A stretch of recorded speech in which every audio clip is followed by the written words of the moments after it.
let's flip over. Where are we? Okay, how are we, everyone? How are we? My God, that has turned tiny. Hello. We are back. We are back. How are we doing, ladies and gentlemen? Why is that got super duper tiny there? There we go. Let's put that there. Oh, happy birthday for tomorrow, Normal Hero.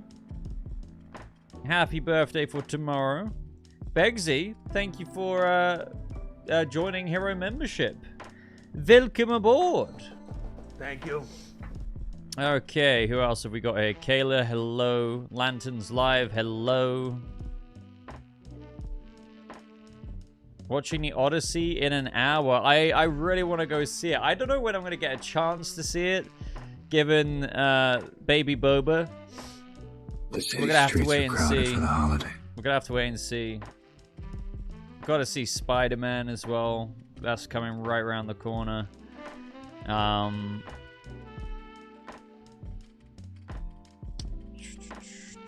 is baby Boba? Not bad. Not bad, yeah. Lots of crying at the moment, actually, but we're just kind of in that phase where, you know, if she's not being fed, then she might be content for a little bit, actually. You know, a bit milk drunk, and then, you know, straight back to crying. But no, other than that, her eye thingy that I mentioned in the previous stream seems to have cleared up quite a bit, which is great. And yeah, it's all going well overall. Just the little baby Boba looking adorable. Everyone's being very kind and generous around us. That's really, really sweet. We lots of friends and family support, so it's going really good. Also, just obviously lack of sleep. So if I do look pretty tired, you guys know why. You guys know why. Trying to keep the energy going with we've got a bit of Red Bull here. We've got a bit of Coca-Cola. But yeah, very, very happy girl dad. If yeah, I suppose, yeah, girl dad.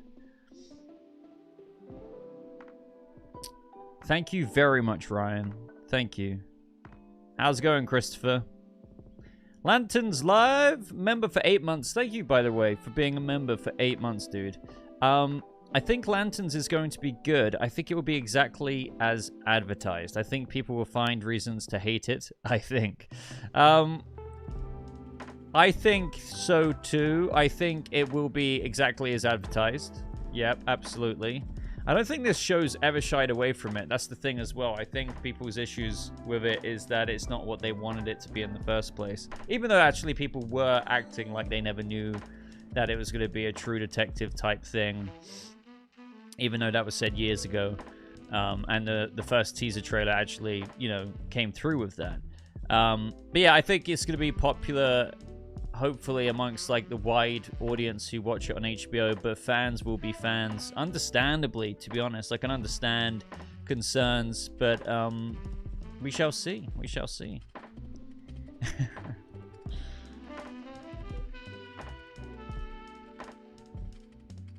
Happy birthday, Tony.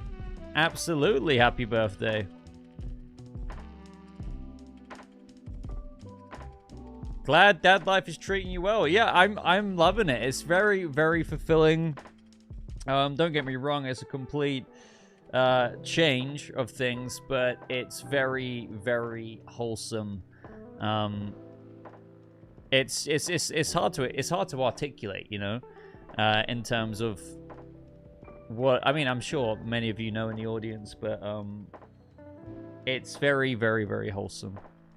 No such thing as sleep. Yeah, you guys were telling me about that. You just try get in what you can every now and again. Is baby Boba crying about the Batman delay? And yeah, so I was waiting to get to that. How are we feeling?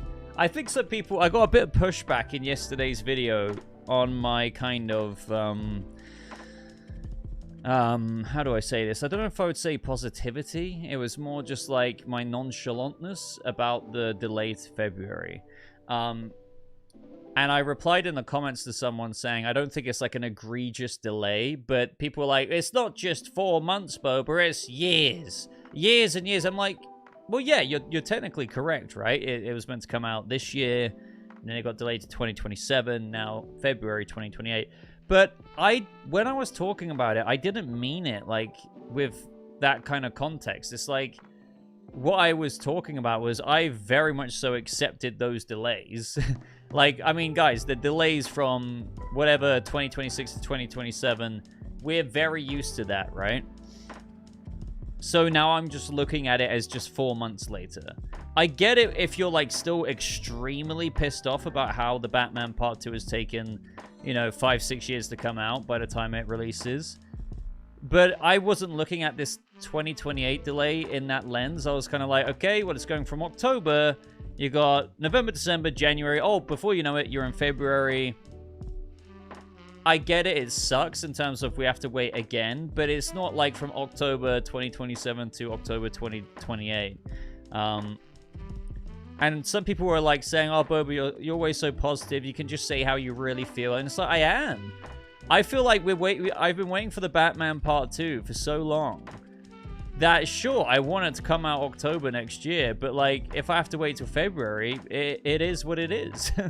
I don't know how else to say it. Like, I'm one of the biggest Batman's fans out there. I think my channel definitely shows that. You'd think that I would be raging, right? But, like, I'm just like, it is what it is. At least it's not, like, summer or, like, October 2028. That's all I can say. Yeah, you know, I don't want to dismiss those who are like, yeah, but man, it's more than 4 months, as I was just getting into. It's years and years and years. But I feel like those people who've written those comments, like, are also acting like there wasn't other things that got in the way. I'm not trying to make excuses here, but they're like, oh yeah, but it took this long, and then Matt Reeves took this long, and then, you know, they said the script was coming out then, and it's like, but there was literally a strike in Hollywood. There was literally personal issues with Matt Reeves. And I get it. It takes a while. But those people are just like, oh, at this point, you know, I don't care. Just throw it in the bin. What do you mean? Those people who are, like, such fans of the first movie, who are saying, like, oh, yeah, at this point, just throw it in a bin. I don't care. Where's my hype for it? Those people are babies who are throwing their toys out the pram. Because they will be buying merch when the Batman Part 2 comes out. Or they'll be glazing it when it comes out. Like, you know... I'm not saying you can't be frustrated. I'm not saying you can't lose hype. Because obviously between movies, years and years, you know, you can't always be DC fandom day one level hype. Obviously. But to act like, you know, you couldn't give a flying fuck about it anymore because of your bitterness of its delay is what I find to be a bit childish. It's like, okay, like, it's coming out eventually. I'm looking forward to it when it comes out. Yeah, it's annoying that it's coming out in February. Doesn't mean I'm gonna suddenly hate the movie's existence now. That's the weird thing. I can't really comprehend that, you know. Batman Part 2 is the GTA 6 of comic book movies. Yeah, I know. One thing that is crazy, like, some people saying things like, oh, I was this age when Part 1 came out and now Part 2's coming out. And for me, it's like, I've moved into an apartment, sold that, moved into a house, had a kid, all between the Batman 1 and Part 2. You know, and probably other milestones, right? Like, you know, we interviewed James Gunn on the channel. Like, you know, there's a lot of, like, things that have happened in the past 5-6 years. But it doesn't feel like that, you know? 2022 March still feels like yesterday to me. And here we are in 2026. It is quite nuts. I think for me, I've just really got used to the previous delays. That to me now, this is just a 4-month delay. I'm not really mentally thinking 4 months plus the other delays we've had. Maybe I should be, but I've already, you know, been very used to all of that. Anyway, let's scroll up a bit, shall we?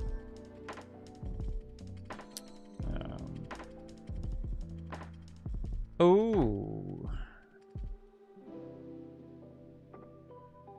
I don't know when I'm seeing. I have got a ticket, but I think it's just release date in the UK. Can't believe Baby Boba had to see a part 2 delay in her first month. I know. Baby Boba isn't happy. I know. I've seen this. Apocalyptic Horseman said, sorry guys. Basically, Adam Driver isn't Magneto and Mr. Sinister instead. And I know, like, people kind of split on this, being like, oh, yes, he would have made a much better Mr. Sinister. But I really, really, really dug Adam Driver as Magneto. So, you know, I tried to not get too amped about it, as I said in my video, because it wasn't official. But I really saw it. I really saw him in that role. And but, you know, Adam Driver does seem to be in the movie regardless. Some people are still thinking that there's, like, mix and matches of, like, roles and, like, names, and it's getting twisted, and he could still be Magneto. But I just... oh. But, yeah, he could be Sinister. Hello, Jay Shocko. Hello. Good to see you, man.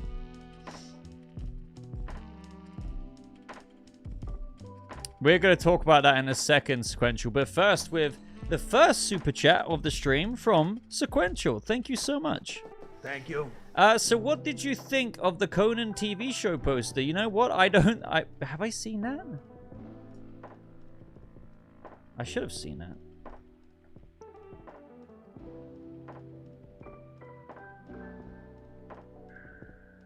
Why can't I find it?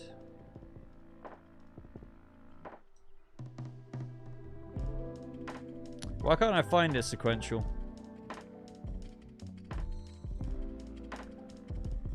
That is very strange.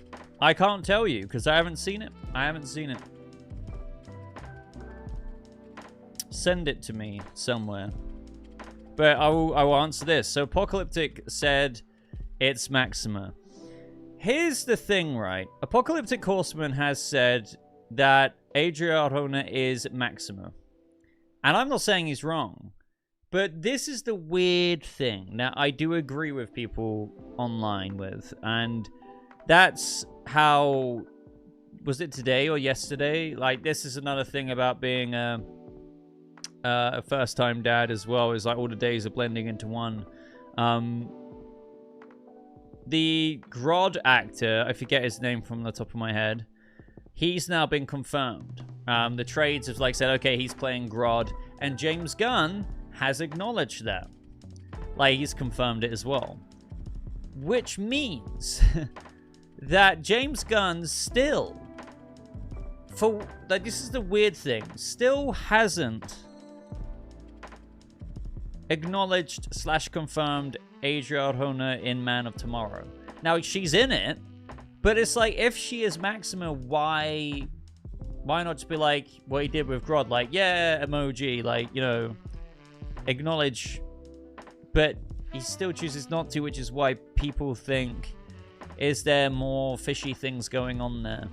Now, she could just be playing Maxima. But maybe he doesn't want to confirm Adria because if Ava DiDomenici is in the movie, it might be that situation like what we've talked about before where, you know, Nicholas Hoult and David Corenswet were in the talks to play, well, were up for the role of Superman, and whoever didn't get it basically got Lex Luthor, which was Nicholas Hoult. I don't know if it's like he's just trying to, like, go with that approach. I really don't know, but I do agree with people that, like, if James Gunn is going around acknowledging other DCU castings, and then you kind of look back at Adria and it's like, well, he still said nothing about that, then that is very intriguing. Because you would just be like, oh yeah, she's Maxima. Cool. Okay, cool. Why not say that? Unless maybe the character name of Maxima is being attached to Adria when that's really just a red herring. Like, it's, you know, they want you to think that kind of thing. A news video for you tomorrow? Maybe. I'm going to be doing a DCU discussion series video, which you guys may have seen the post on my community tab. That might be posting Saturday. Now, I think the word on the street was that there was going to be a Lanterns trailer tomorrow. The city streets are crowded for the holiday. But that might have been pushed back to next week, apparently. So, I don't know. I was kind of gearing up to do a Lanterns reaction or breakdown tomorrow, but we shall see if that's been pushed back till next week. And if it has, then I'll just crack on with either a news video or a discussion series video or something like that. Maybe? Sequential, where did you send it? Aha! Oh, okay.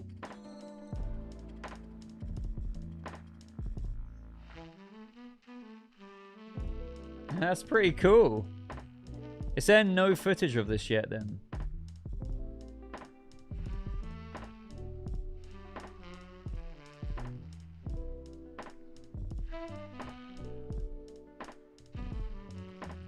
Okay, Cartoon Network.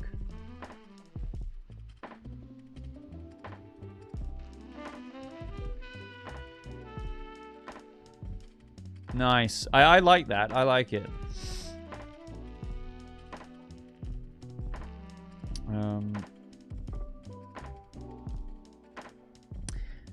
I mean, that's if Ava is actually a part of the cast. We still have yet to get confirmation on that.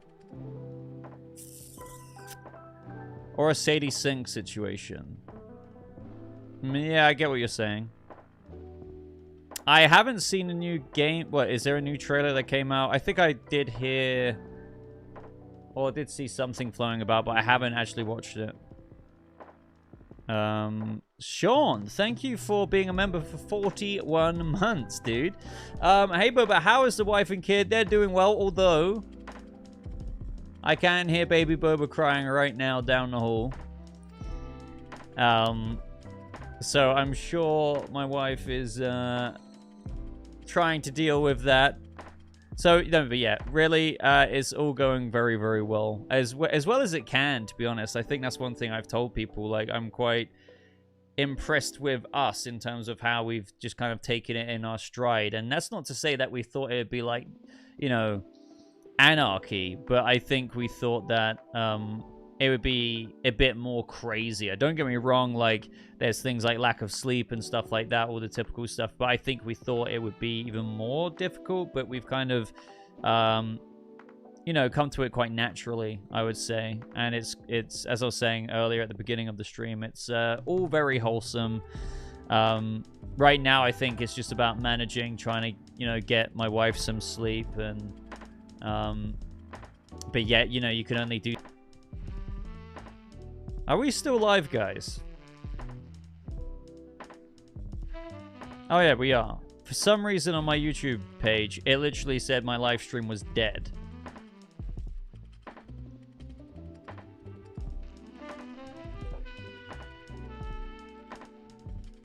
You just had to refresh? A lag spike, okay. That was weird. Very weird. Sorry about that. I know quite a few people just crashed then. Very, very strange. Internet should be fine on my side. I don't know if that was like a YouTube thing. You need to watch the new Marvel Wolverine CG trailer. Okay. Oh yeah, so what did we think of the camera test, by the way? I don't know what you guys thought. I just... How does it compare to the Batman, like the first camera test?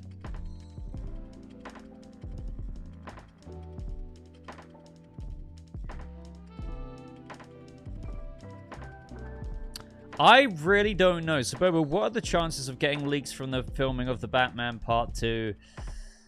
I think so. We definitely have filming coming up. I think maybe in July in... Is it Glasgow or Liverpool? I can't remember. But we could absolutely get some stuff. But I would never rely on getting proper like filming leaks of substance. Because, you know, for example, with Supergirl, like, there was only like 1 or 2 occasions where we had these set photos coming out, and they were from such a distance, and they were, you know, you couldn't really get too much out of them. And sometimes you can't go into a movie filming being like, oh, we're going to get, you know, this character and that. I mean, look at Man of Tomorrow. A lot of stuff is done behind closed doors or in places where there's not, like, paparazzi taking photos. So I always just kind of roll with like what we could get whenever we get it. If we get it, great. If we don't, we don't. There's no expectations.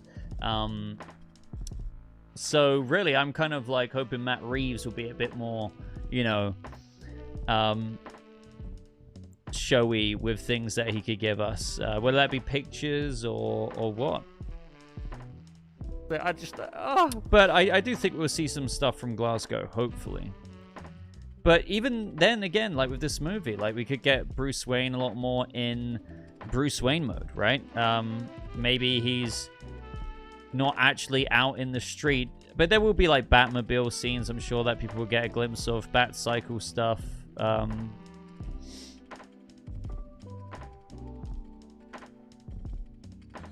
Silhouette Animator, thank you very, very, very, very much, my friend, for the $5 super chat. Thank you. Guy like me. Getting all that? Breaking news: Sandman Show is getting a complete series Blu-ray set for October 20th. A shame that Dead Boy Detectives never got one. I did not know that. That is awesome. Okay. Yeah, Dead Boy Detectives. I mean, never say never. That maybe in the future, but I don't know if it. I assume to them that it didn't get the popularity to kind of warrant maybe doing a Blu-ray. I mean, obviously there should always be that option, but I assume it's something like that for Netflix.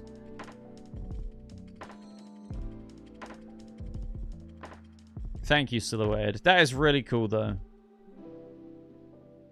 Silhouette Animator again. Thank you so much, man. Thank you. What if Charles Dance is Jeremiah Arkham and part 2 is adapting Batman The Last Arkham storyline? I have heard quite a few people say the whole Batman The Last Arkham thing. And I think that you could always say, yes, there's an influence. And I think really this just marries with what we've been talking about on the channel for a while. Not that any of us are saying this is what happens.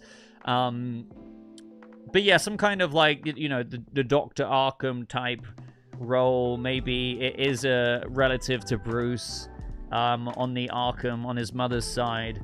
I'm not entirely confident about that. I have heard through the grapevine that the Court of Owls is a thing in the movie. I don't feel confident about that either, but because it's something I've heard from someone who heard something, it wasn't like directly to me. And so I do think Charles Dance, no matter what, is, you know, embedded in this secret society, you know, deeper corruption in Gotham. As to whether not only is he like maybe a leader of that secret society or Court of Owls, as to whether he's like actually related to Bruce, that would be pretty crazy. That would be pretty cool. I've always like wondered about the idea of, okay, well, there are probably other Arkhams out there. Like Riddler was like, they didn't want anybody to know when it came to Martha being in and out of institutions all of her life. Well, it's like, okay, well, that wasn't her parents because her mother killed herself and her husband, right? But I just... And then Martha went in and out of institutions, and the other Arkhams were controlling that and trying to hide it and suppress it. So who are these other Arkhams? I mean, maybe cousins, brother, sister, like maybe Martha had, like, I don't know. Like, maybe Bruce's uncle, I don't know. But, you know, you have to think about those things as well. And I feel like that's almost a bit too straightforward and predictable for, like, Charles Dance to be, like, the leader of the Court of Owls. Or maybe the Arkhams have always kind of led it, but he's, like, the latest, like, oldest generation living. I don't know. Would just be a bit too straightforward. Like, oh, of course the Court of Owls has to be related to Bruce or something.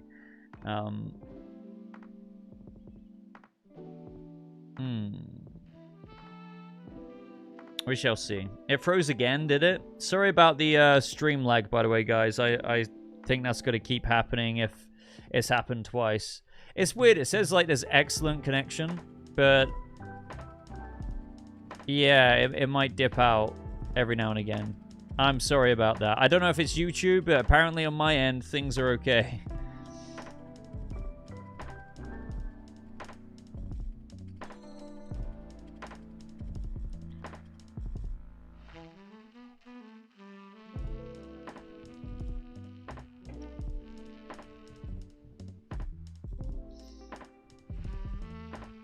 Buying a PS5 Pro tomorrow? Dude, I need to get a PS5 Pro. Like, I regret selling my PS5 just because of, like, the RAM apocalypse. You know, pushing everything up in price. And now, not to mention how PlayStation have now gatekept their future games, not to, you know, just for PS5. They're not putting them to PC anymore, which is why I was fine selling my PS5 because I never really played it. So yeah, now I need to get one, but like I definitely won't be getting one for a long time. I just they are expensive. Like a PS5 Pro, man, it's like, I swear it's like £799 or something like that, and that's probably even more in dollars.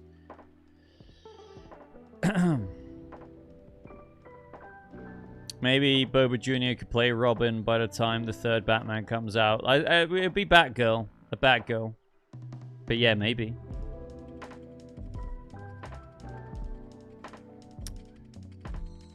Super West, thank you so much for the £5 super chat. Guy like me. Getting all that? 2-year wait for the Batman Part 2 film, plus we have to wait even longer for the DCU Batman. I don't know if I agree with that. I wish I addressed this one other bit in my video yesterday. So I said in my video yesterday, does this affect the DCU Batman movie? And I was like, no.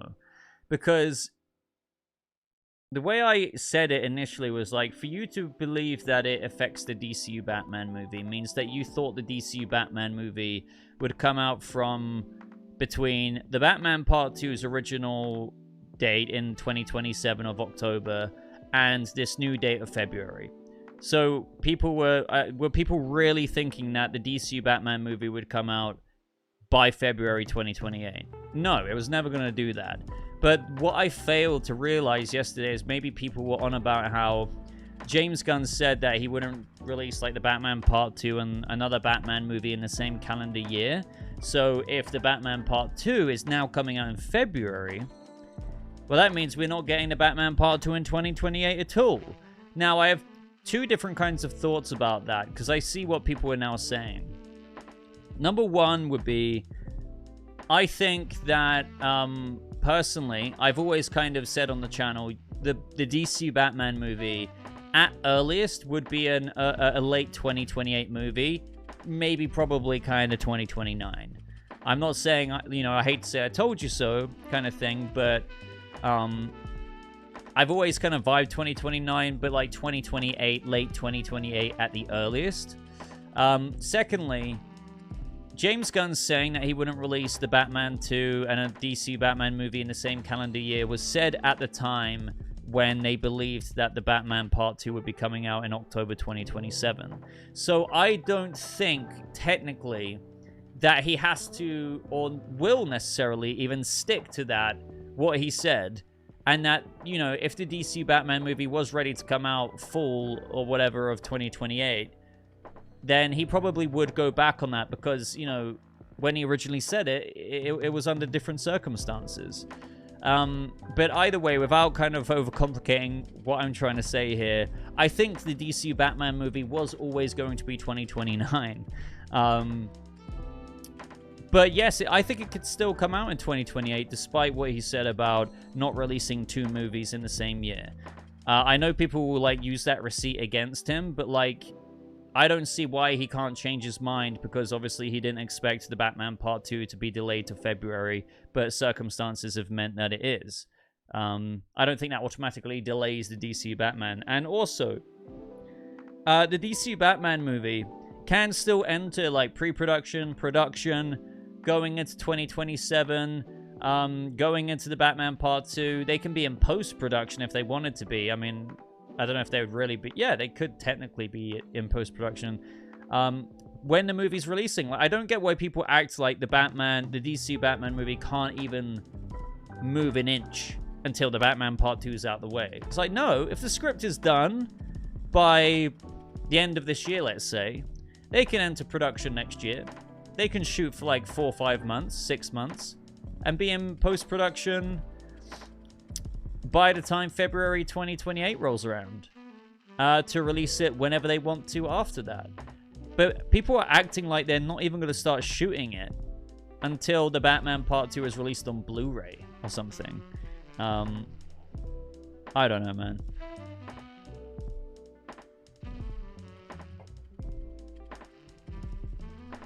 Let me know what you guys think. But appreciate you, Super West. Thank you very much for the Super Chat. Oh, do. Oh my fucking god. Yeah, dude. You can't lie, they need to merge. No, they don't.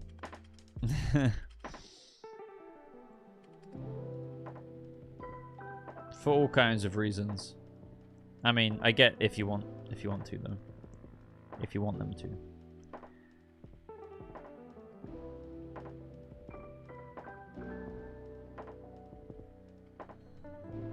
Jackson, you're back. Hello. Good to see you, man. Wait, is that Brooding on the Gargoyle? Is that you? I swear your YouTube channel was called Jackson.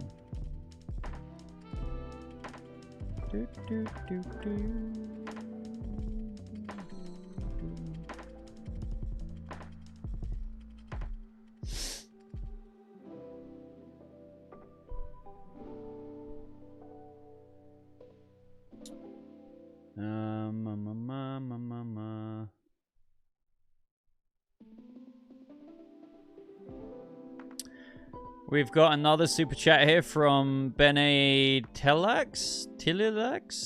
Probably butchered that, but thank you very much for the very generous $10. Thank you. Guy like me. Getting all that? Worried about the Batman Part 2. Worried Batman Part 2 copies Part 1. Secret villain, Ivy Riddler, decoy, Penguin, Zaz, exposing corruption in the process, or if actors play the dents instead, I don't see how that story is unpredictable. I can understand that, because we were actually covering this in a recent video saying, okay, well, if the whole Ivy theory from that Reddit post is true, or even, you know, a semblance of it is true with regards to Ivy going around or trying to locate Gotham, going after Gotham's elite, it's kind of like, well, Riddler became a villain, a serial killer, to expose the corruption in Gotham through taking out those institutional figures like the DA, the mayor, the commissioner. Would it not repeat that? All I would have to say is I wouldn't ever expect Part 2 to be that predictable. Matt Reeves, you know, I think I would give more credit to Matt Reeves for cooking something up which is not what we're kind of apprehensive about here. I think it would be... I totally get what you're saying, but I don't think it would be like that. But it is intriguing. Like, yeah, I can see how Sebastian Stan's character, if he's Zaz, is a bit of the decoy, like Batman. But I think, again, it's not going to be that black and white. And I think Zaz could be... You know, maybe, I mean, there's so many theories, right? He could be, if they're doing like an MK Ultra type thing, he could be like their version of a Talon, which is why he's a serial killer. But I see now why you're saying, well, that could be the decoy, right? And really it's Scarlett Johansson's character who is at the heart of the villainy. But, you know, you could also argue Charles Dance's.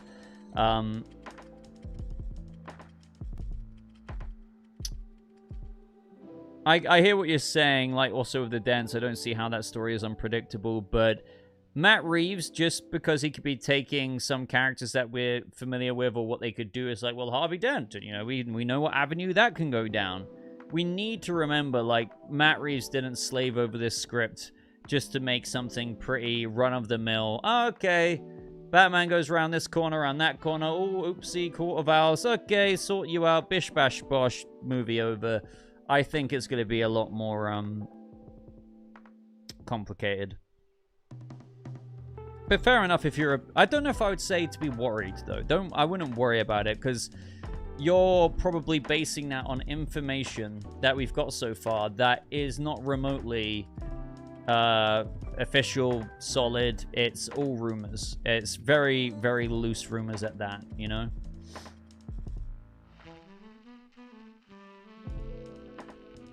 But thank you, Benny.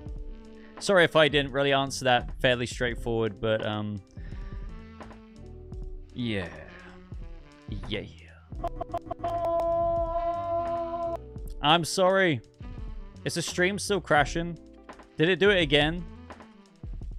What time is the Spider-Man trailer tomorrow? Apparently it's out tomorrow because it's already out in cinemas. Okay. I could stream it. I might do a reaction. We'll see.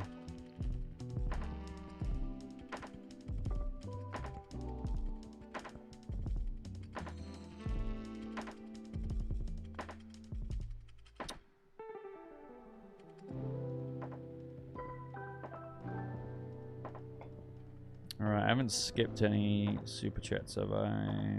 No. Oh, we do have another one from Super West. Thank you very much, Super West. Appreciate your support, man.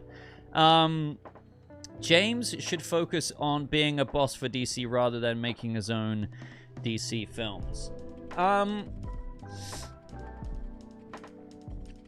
would like to say I think that he is, you know. And I think when people say that, or when you say that, I think people forget that Peter Safran is very much so involved in the business side. But I can understand also why people are still saying, okay, we get that, but you know, after Supergirl and how disastrous that was, James Gunn is clearly very, very busy with doing his own projects. That is, and can he, like, even if he is, to the best of his ability, is that still enough to give his full and undivided attention to the path forward of success with the DCU? And I think this is a bit of a weak argument, but I think even if he had his full undivided attention on every inch of a project that isn't necessarily handled by him, for example, like Supergirl, Craig Gillespie, I don't know if that changes. Like, at a certain point, you can only do so much unless you are literally micromanaging these other creatives you bring in. And James Gunn said that he's not going to do that, obviously, unless it's not working, which is why there was a studio cut and a Gillespie cut of Supergirl. So, I don't know. I think there is like this black and white kind of outlook on James Gunn where it's like, oh, well, things are going a bit awry with Supergirl. He can't make any more movies. He needs to go full send into creative mode.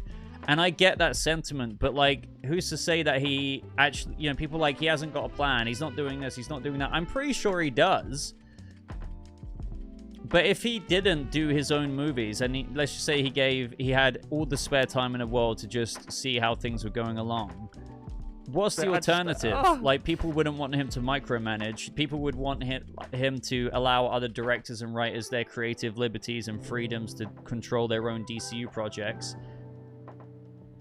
because that's what he said he would do. So people would have a go at him if he, like, completely manhandled those projects, being like, well, you're not letting the creatives have their own say and their own style, you know. So I guess what I'm trying to say is, James Gunn, I think, did that with Supergirl, but it really fucked up along the way. That was identified, but it was a bit too little too late. And that's why there was a studio cut. Gunn tried to, like, fix Supergirl, but it didn't really make much of a difference. I don't know. I'm just trying to, like, I think, not explain, how do I say this, or make excuses for what's going on with DC Studios, James Gunn, and Supergirl right now, but more to give you a perspective and an understanding of how I think it is actually going down there, rather than just kind of like hang, draw, and quartering James Gunn at the top. You know, sure, things with Supergirl are bad, but I think that Gunn can only do so much right now. I think I would like to hear from people, like, what is it that he can do that he isn't already doing if he wasn't directing Man of Tomorrow? Because think about it. He's already got projects in motion. He's already got Booster Gold. The pilot script for that was brought in. He can review that. He can read that. He can do that while directing Man of Tomorrow. Grodd, the Jimmy Olsen series, is moving along. He can do that while directing and, you know, doing that job as well. He's got other projects in development with writers, like Lantern Season 2, Creature Commando Season 2, Batman the Brave and the Bold, Wonder Woman. He can still review those projects and say whether he thinks they work or they don't work, whether he's directing or not. I don't know what sitting on his arse all day and not directing would achieve that he can't also achieve directing. Does that make sense? Like, he's still, you know, we need to understand what Gunn said he would do and what people want him to do, and that's to let other writers and directors have their own bubble without him micromanaging until, like, but he still has the say, obviously, of like, okay, well, no, this isn't working. Just like how The Authority wasn't or Waller wasn't. He didn't let those go forward. I don't know what kicking his feet up on his desk would do, because this is what people are saying. James Gunn shouldn't direct anymore. He should go full send into, like, creative mode. Blah, blah, blah. I don't know what that achieves. Like, he hasn't got the responsibility or the hassle of what Peter Safran is doing over there with the business side. Gunn's just, like, you know, filming, doing Man of Tomorrow. Very busy that way, don't get me wrong. And when something comes his way, he either, like, reads it, approves it, doesn't like it, gives feedback, looks at the animatics for Creature Commando Season 2. He's like, okay, yeah, this is looking good. Maybe do this, maybe do that. I think he... I don't know. Do you guys get what I'm trying to say? Maybe I'm being naive, but I just don't think him sitting on his arse all day in his office and just waiting for, hey, Christina Hodson, where's that latest draft of Brave and the Bold? I want to read it. Oh, you've got another paragraph? Okay. Right now, I put it back down. What do I do now? Oh, no, he may as well go back to directing Man of Tomorrow. Do you know what I mean? Like, he can do that, in my opinion. I think for people, when things start going wrong, or when fans and audiences feel a bit apprehensive and skeptical about where things are going next, they see James Gunn doing all of this stuff, and it's like, this is kind of like, this guy needs to lock in and just do one thing. And I think that's a very reasonable thought to have, right? Because it's like, oh, well, maybe if he just did this, it would fix things. But I don't think it would actually change much. So, yeah. But yeah, Gunn does. Like, Gunn has said... you know, even in my interview with him, he said that he had, like, Creature Commandos, a new script for that on his desk that morning. He had been looking at Lanterns. So, yeah, he reviews all of that. And catches up with that, you know. He's not just sitting there ignoring all of that stuff.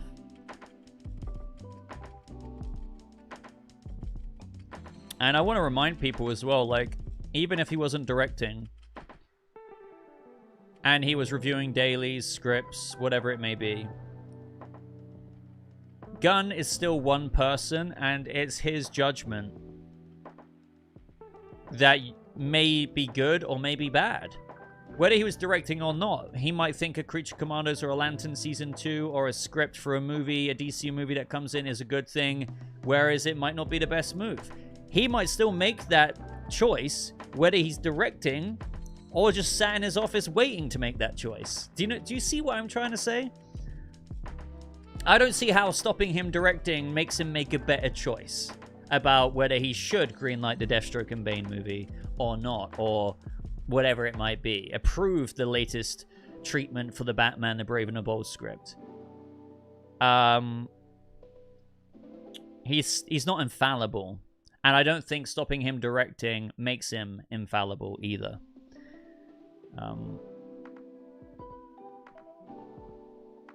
So it's interesting to talk about, to be fair, because I do see both sides of the argument, but I think things, believe it or not, actually, when it comes to the DCU, a lot of things are in the kitchen and they're simmering. They don't need, like, immediate attention.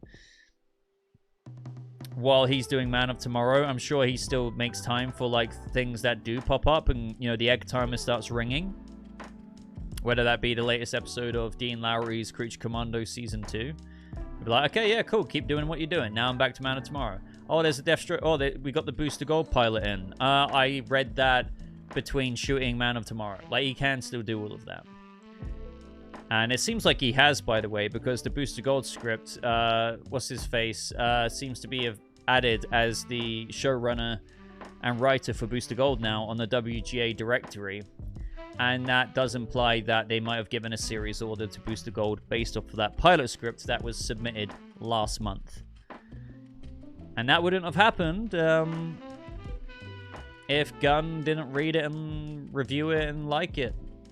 Also, by the way, I think we can all agree that James Gunn probably feels way more pressure now to not greenlight a script or approve a script that he isn't mega sure of. Now, I'm not saying that he lied about Supergirl being a very good script. I actually think that, yes, the screenplay was a big issue for Supergirl, but I also think that it was flawed from the pre-production phase. Like, we're talking like actual prep, like the whole vision of Supergirl from the get-go under Craig Gillespie. I'm not trying to throw Craig Gillespie completely under the bus, but the idea that he didn't read the comic and, you know, based the visuals off of like the script, and I just found that I think you're already kind of like, what? I don't like hearing that. I get that you might want to do an adaptation. You don't want to copy and paste the comic book. But saying, okay, I based the visuals off of the script that I read, so the Ana Nogueira written Supergirl script. So, okay, I get what you're saying, but, like, no, like, if you're adapting, if that script is adapting the comic book over here, you look at what the comic book has visually done to give you a tapestry, a kind of color palette of what you can paint that tapestry with. That wasn't so much James Gunn, but maybe he gave Gillespie too much. Well, I was about to say too much creative freedom. I don't know. I don't freaking know. Right, I need to get back to Super Chats because I would yap about that forever.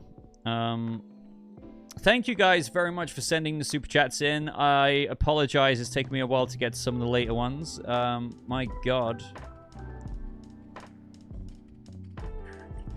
Why is it doing that then? How did I screw that up?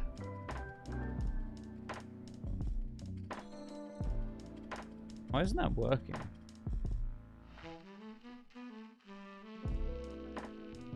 My plugin is broken. Why isn't it working? Hold on.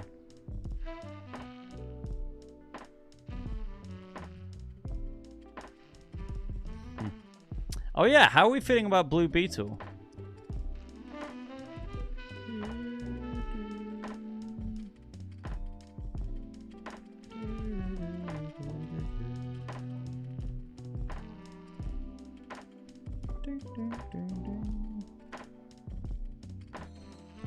Alright, let me try that again. Bear with me, guys.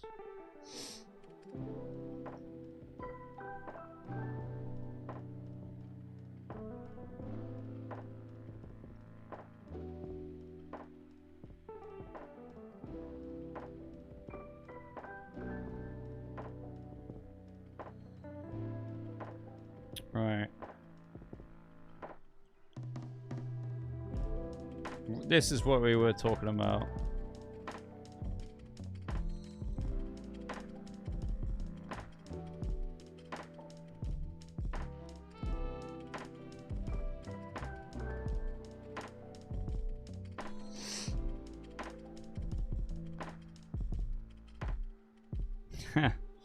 This is how we find Baby Boba has superpowers and it's messing with the stream.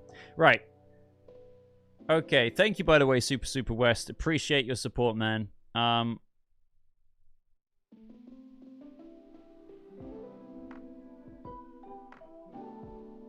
to find the next one.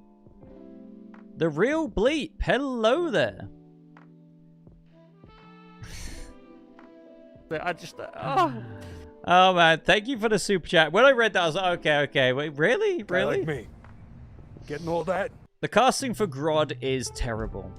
They couldn't even get a real gorilla to play him. Hashtag fire James Gunn. Oh my god. How could they? Mateo, don't worry, man. Like, guys, I am getting super chats, but I go through them in order, and I'm all the way up here, so I'll get to you down here. Don't worry.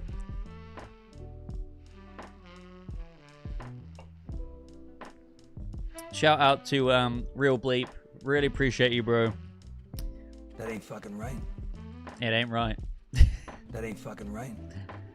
Get the gorilla in. That ain't fucking right. Get the real grod. That ain't fucking right. How could they?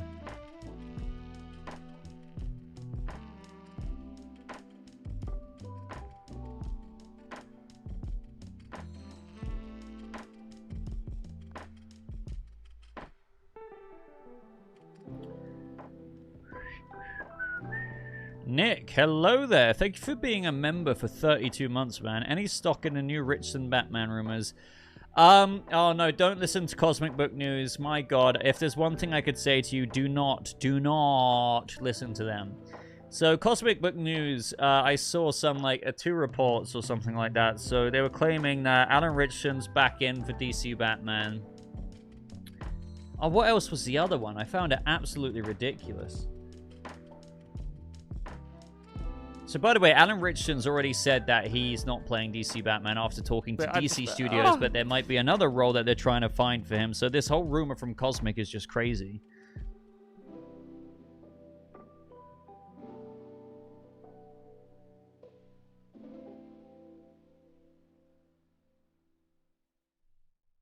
Oh, yeah, they're saying the reason why the Batman 2 was moved to February 2028 is because Alan Richardson's now the front runner and Gunn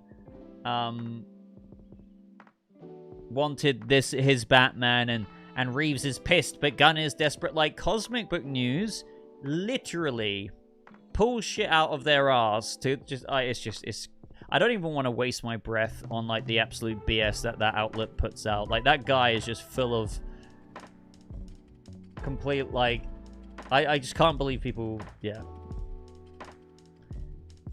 I can't talk about it. It's just that dumb to me. Can't do it. Can't do it. But yeah, sorry, Nick. I don't think Alan Richardson's going to be Batman. That ship is sailed.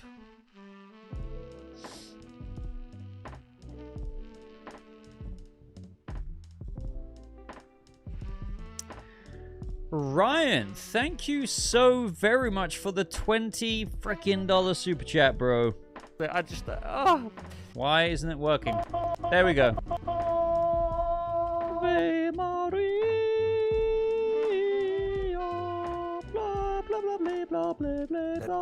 That ain't fucking right. That ain't fucking right. That ain't fucking right. That ain't fucking right. Sorry, this little Windows pop-up isn't going away. Right. Ryan, who do you think Sebastian Koch is playing in part 2? So, I remember when this first came out, people were like, oh, is it Harvey Bullock? Or is it this, is it that? And then people were trying to read into the whole kind of locked and loaded part of Gunn's. Locked and loaded for Gotham, I think he said. So, if we go by current rumors, like, Sebastian Stan could be Zaz, Brian Tyree Henry, Harvey Dent, Scarlett Johansson could be God knows who, really. Like, I don't necessarily believe the latest Ivy rumors, but, you know, there could be, like, an amalgamation of characters with her. Which leaves castings like Sebastian Koch as you know, so I've seen some, like, theories. Could he be an enforcer for the Court of Owls? So, you know, but I still think if Sebastian Stan is Zaz and not Harvey Dent, I think I really do love the idea of, like, the brainwashing thing. Matt Reeves really trying to find a grounded way of how could we actually do something like Talons and, you know, The CIA kind of brainwashing techniques that they did, maybe like implementing that with Arkham patients, and we've seen how fucked up Arkham is, could really make sense. Now, I don't know if Sebastian Koch would be another one of those, or like he could be kind of like the handler, if that makes sense. So you have the Court of Owls, you have Charles Dance at the top, you have God knows what else is going on there, but you could have him as like a handler.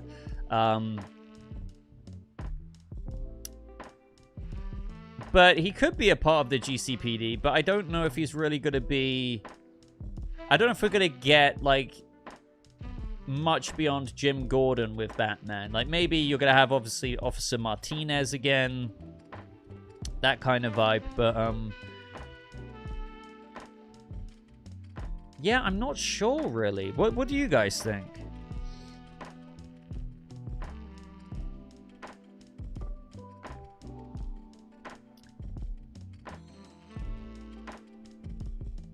Let me know what you guys think, because I would love to hear some theories. And my god, I've just seen even more super chats. What is going on?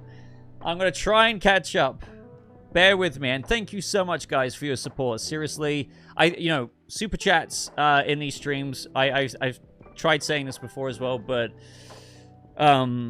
especially, like, recently, it's incredibly helpful when I'm not uploading as much because of, obviously, my daughter being born, which means revenue has been a bit slower. So these streams really do help make the difference up on the channel. So thank you so much for supporting the Baby Boba funds the way you guys do. You guys are extremely generous. So, but yeah, hopefully there's some thoughts for you to chew on, Ryan. I will definitely think about that some more. And we do have a Batman discussion series video coming up soon, and I think this will have to be a question. I'm going to probably go through a bit of a process of elimination with some of the cast that we have, and think about who some of them could be playing. But I like the idea of his character maybe being an enforcer, because, I can't imagine, if there's the Charles Dance Court of Owls thing, that he's like the only kind of person like, hey, but pointing fingers saying do this.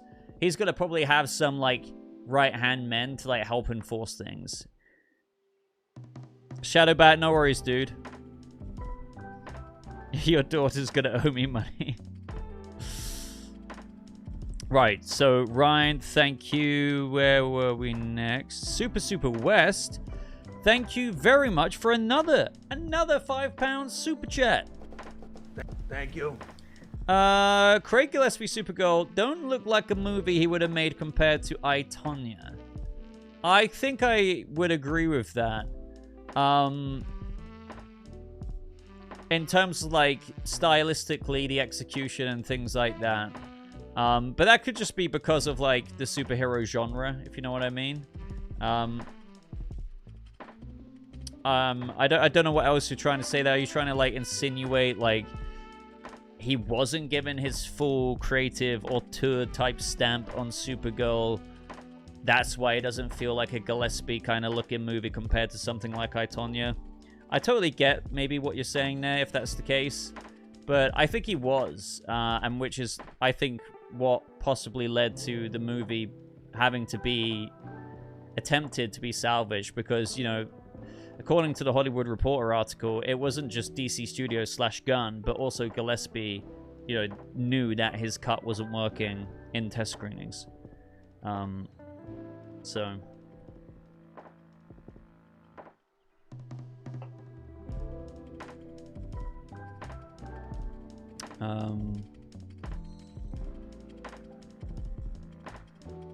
Thank you, Super West.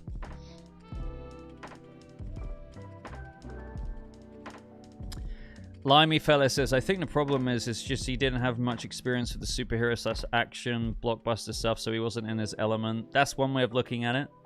It's like none of us will really know, and that's not me trying to like glaze either side there. Like genuinely, we don't know. Clearly, like the screenplay shouldn't have been greenlit. I think a lot of people will agree with, the script wasn't the greatest. Gillespie, from some of the comments we're hearing as well, like I do think some of the blame definitely goes on him as well, because the fact that Gunn had to come in and try and salvage it because of the test screenings of his version weren't really doing well. I think maybe Gunn... This is the issue, I think, with when you bring in some creatives and directors on, it is a bit of a gamble, because not everyone you're going to bring on, even with the best of intentions, is going to be able to adapt a script, like, and execute that through making a very successful movie. That's the intention. And it sucks that it happened on the second movie, through Gunn doing what he said he was going to do. But it's not always a guarantee. And maybe, you know, we're never going to find out the truth of, like, what went wrong along the way. But I still think, I'll keep saying this, I think just their approach to adapting Woman of Tomorrow, quite simply, just from the get-go, didn't seem like it was ever going to do justice to what that story was going for on multiple levels, whether that's the actual adaptation of the story, whether that's, like, the, you know, technical craft side of things, cinematically, visually, scope-wise. There's just something about Supergirl which just kind of, I think, does come across a bit too generic. Now, there are, like, standout elements, of course, like Millie Alcock. I'll die on the hill of saying that she's a really good thing coming out of it, and she's going to be a Man of Tomorrow, and I'm really happy about that. But we could kind of go round in circles about this, but I don't think, going back to Super West's Super Chat here, that Gunn, for example, had his claws into Gillespie's Supergirl, and that's why it doesn't look like a movie he would have made compared to I, Tonya. I think that Supergirl is very much so Craig Gillespie's design, what you're seeing on screen, but what he cooked up in the superhero space wasn't particularly something extremely special, you know? And if anything, needed to try and be salvaged. Mateo, thank you so much for the $2.79. Love from Toronto. Scott Adkins, best Batman cast. What are we feeling Batman cast-wise these days? Scott Adkins.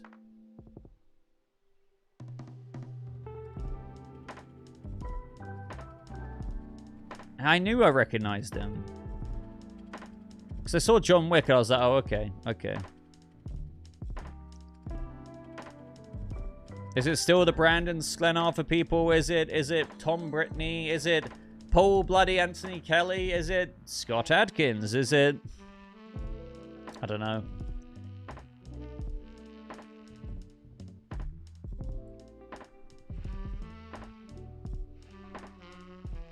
Jensen? Is Jensen Ackles still a fan cast for people? I thought people would kind of like move past the old Jensen.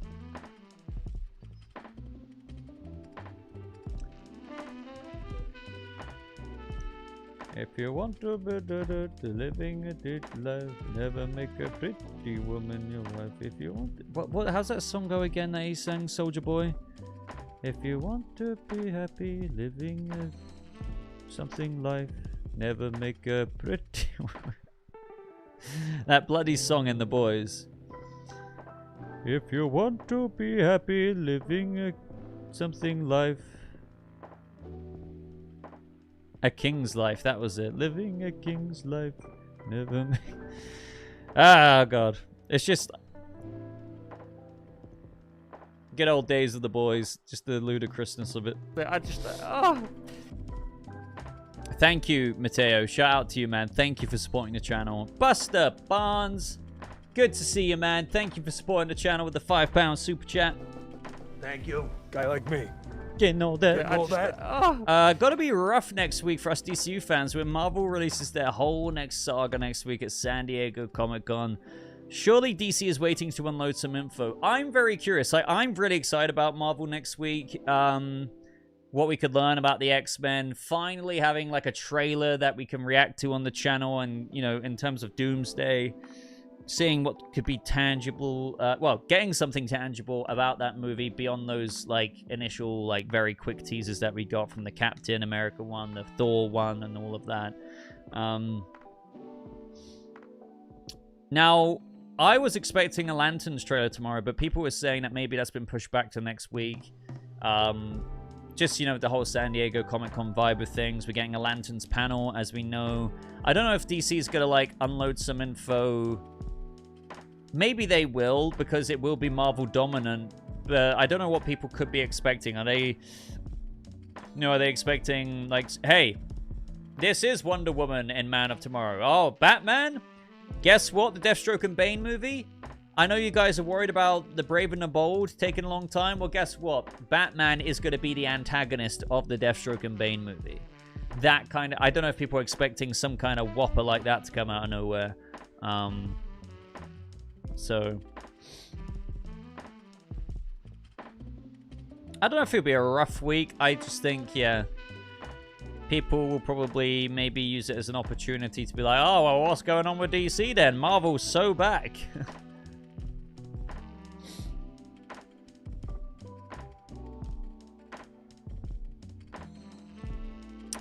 Zach, can you stop spamming, please? Otherwise, you shall be silenced.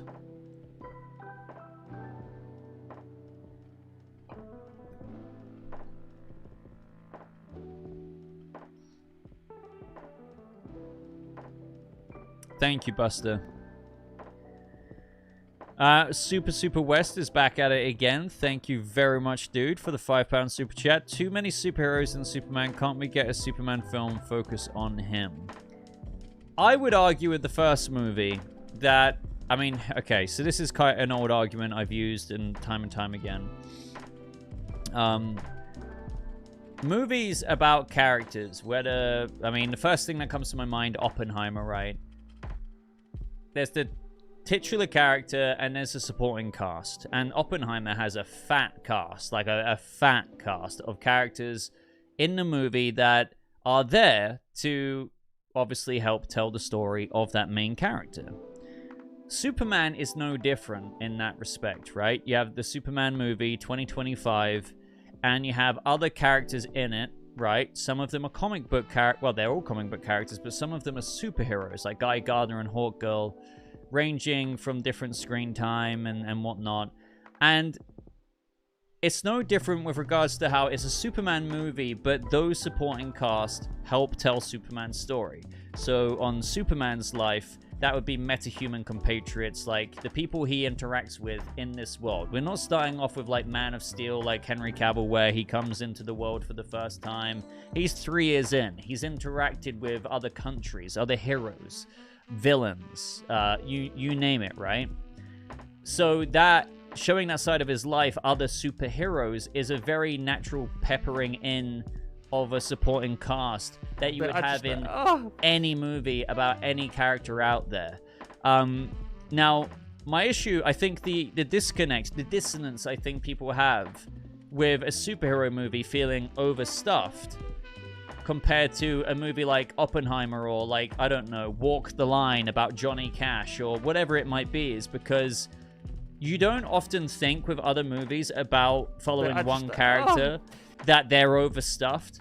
Because in a comic book movie, if your supporting cast are like superheroes that actually have their own comic book series, like Mr. Terrific, Hawkgirl, it almost feels like because they are grander characters than your typical like side character in Oppenheimer, who may have played a very important real-world role in his life to help tell his story, I think people think, oh my god, Guy Gardner, Mr. Terrific, Hawkgirl, these are all characters that have their own comic books in these, and they're in a Superman movie? That means this can't really be a Superman movie. But do you see the irony there? It still can be, because they're no different to Matt Damon's character in Oppenheimer, or like blah, blah, blah, or blah, blah, blah, or blah, blah, blah in whatever movie. And I think that's what it is. I'm not trying to completely get rid of it, because what I would say is, if James Gunn made, you know, Superman and then Man of Tomorrow and then another movie with even more characters in it, I would say the same things as what I've said about the Spider-Man Tom Holland movies, where I really do like Tom Holland as Spider-Man, and I'm looking forward to Brand New Day a lot, but I think with the college, the prospect of him all these years later and being in this situation, the apartment, the kind of mode he's in right now. And looking back on the Far From Home, No Way Home, and whatnot trilogy, those always felt like we didn't have a very point-of-view driven Peter Parker story. You would always have to have, whether that be Nick Fury in it, Iron Man, or like whoever it may be. And I think the Superman gun movies would feel like that at a certain point. So do you see what I'm saying? I do see kind of both sides, but I wanted to explain it that way because, and I would love to know people's thoughts on this, but just think of all the movies you possibly can about one character, or like maybe it's a movie based on a real world figure. I dare you to look up the cast, and I bet you there's a reasonable chance it will be just as much as Superman, if not more cast members with screen time than what Gunn cast with Superman.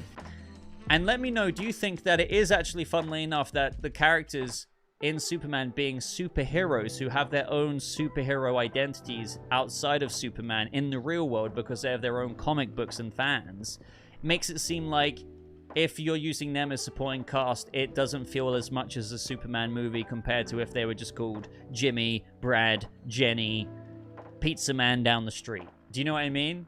Then that would feel more Superman, right? Because you don't have Guy Gardner, Hawk Girl, blah, blah, blah. But I'm okay with it because making a Superman movie and telling his story where you have, on the Clark Kent side, his Daily Planet crew, Lois, Jimmy, Cat Grant, Perry, so on and so forth. You also, I completely agree with Gunn's explanation that you can't really tell Superman's life through this big screen super accurately unless you explore both sides of that, and that's the Daily Planet side and his metahuman side. And we're in a DCU where we've hit the ground running, and there's heroes already out there, and so peppering them in where they didn't have a bunch of screen time. They didn't. People bitched about that. They were like, why didn't the Justice Gang or Hawk Girl have more screen time? It makes sense to me. It helped aid and tell the Superman metahuman side to Superman's movie in 2025. But Man of Tomorrow, I will give you this, will have even more characters. And if for the third movie, if we ever get that third movie, there's even more characters, I will agree it won't feel as like... It will feel more ensemble than Solo. Yeah. Anyway. Those are my thoughts on that, because that's been something that's been discussed since... you know, even before Superman came out.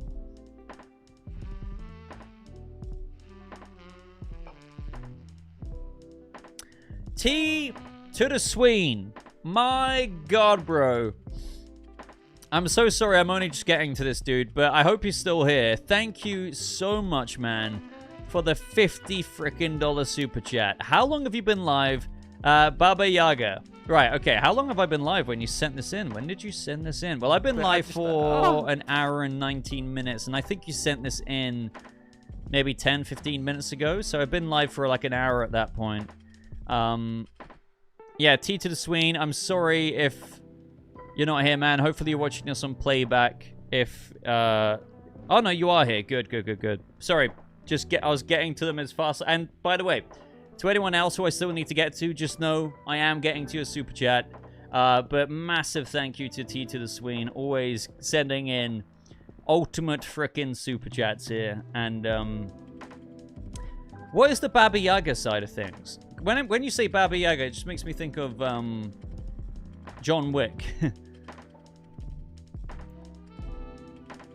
Zach, I'm gonna have to hide you from the channel, man. You've been doing this for too long, bro. Goodbye.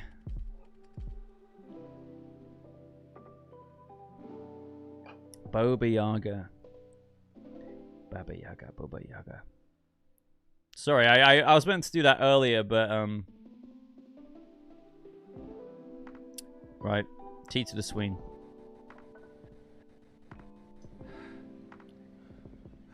$50 frickin' super chat. I think we just ascended through. Yes, the super chat goal has been crushed.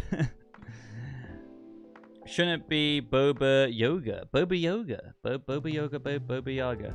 Yaga, Boba.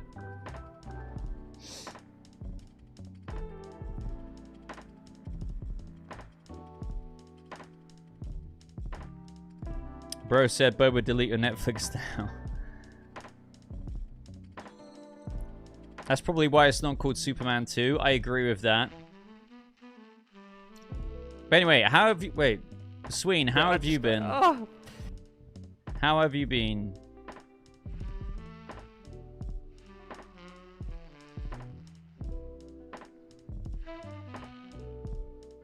My Boba, the Boba man.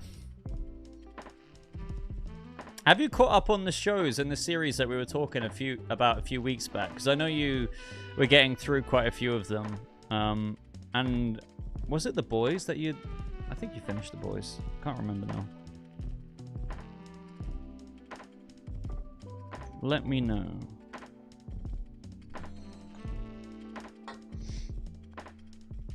Right. But please, guys, can we get some W's in the chat for Sween? Because, as you can see, that is just nuts. And I like to encourage spam when it gets like this. My God. Thank you, man. Thank you so much. And I think... Oh, no, we're not almost up to date. My God, we've got quite a few to go. The Real Bleep. Hello again, my friend. Thank you so much for another Super Chat here of the £10. Thank you. Guy like me. Getting all that? So basically, we're not getting Brave and the Bold until 2029. Is that too long for a Batman movie? I think it's fine, though. I mean, nothing's confirmed. I have been saying in videos for the past year or two, or maybe longer, I don't know, that, you know, it would have been late 2028, 2029. I based that on a few things. That I think, you know, the more you think through the roadmap, it felt like they want to try and tackle Wonder Woman first as well. It just felt like, yeah, there was no way they could get it out in 2027. Like, just no. So 2028, I was like, okay, maybe, but they might want to do Wonder Woman first. But they could also release them both in the same year, right? But then I was like, okay, but it could even be 2029. Now people are thinking it could be 2029 because obviously the Batman Part 2 is now releasing 2028. Gunn said they're not going to release Brave and the Bold and the Batman Part 2 in the same calendar year. I don't think we should stick by Gunn's statement there because he said that at a time where the Batman Part 2 was coming out in 2027. So maybe he may have changed his mind about that if it means still getting the Batman, like not delaying the Brave and the Bold. But even with that being said, I still think, yeah, 2029 isn't unrealistic. 2028 still isn't unrealistic despite what Gunn said.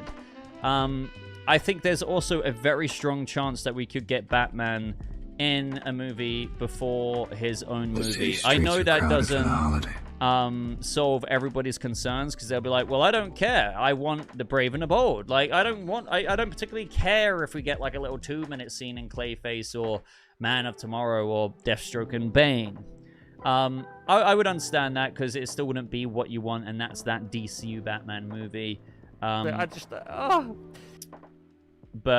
I think for me, I'm kind of nonchalant about it, and people think that people take my like okayness with it as like I'm not saying what I really think, but it's because I've always felt like Brave and the Bold would be late 2028 or 2029. So this really isn't any different to me, you know?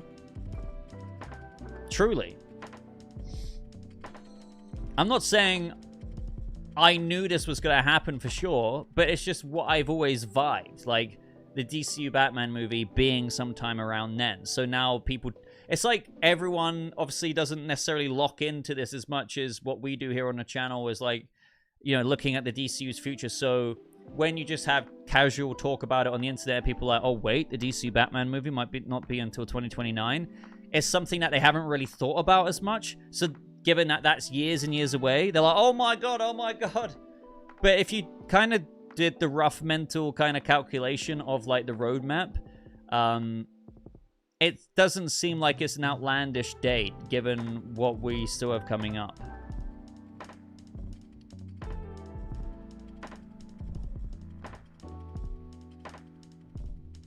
Like, we knew it wouldn't be 2027 because the Batman Part 2 is coming out that year.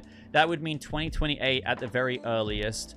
And 2028 was a real possibility because, as I keep saying, they can still work through this Batman movie while the Batman Part 2 is coming out. Like, I don't...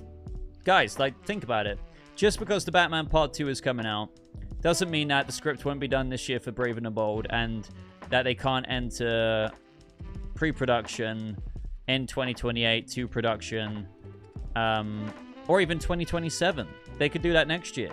Like, what if, think about it this way, what if the Brave and the Bold script is done by November, they start pushing things along, by spring 2027, they're entering pre-production, they shoot around the summer, then then in post-production for a period of time after that, and then it releases, you know? You can still do all of that.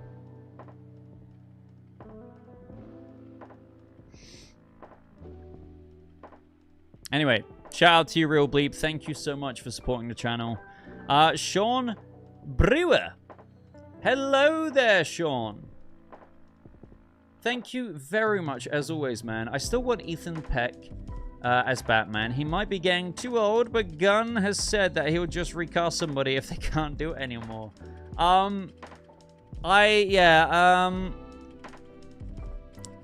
Ethan Peck, he's 40. I hear what you're saying. I personally don't think Ethan Peck. I know that's always been your pick, but fair enough. 40 you might be able to get away with, but yeah, by the time they're shooting Brave and the Bold, I think Gunn's still going to try and go for somebody mid-30s to late, like mid to late range, 35 to 37, something like that. But I wouldn't rule it out. Wouldn't rule out 40 technically, but fair enough, fair enough.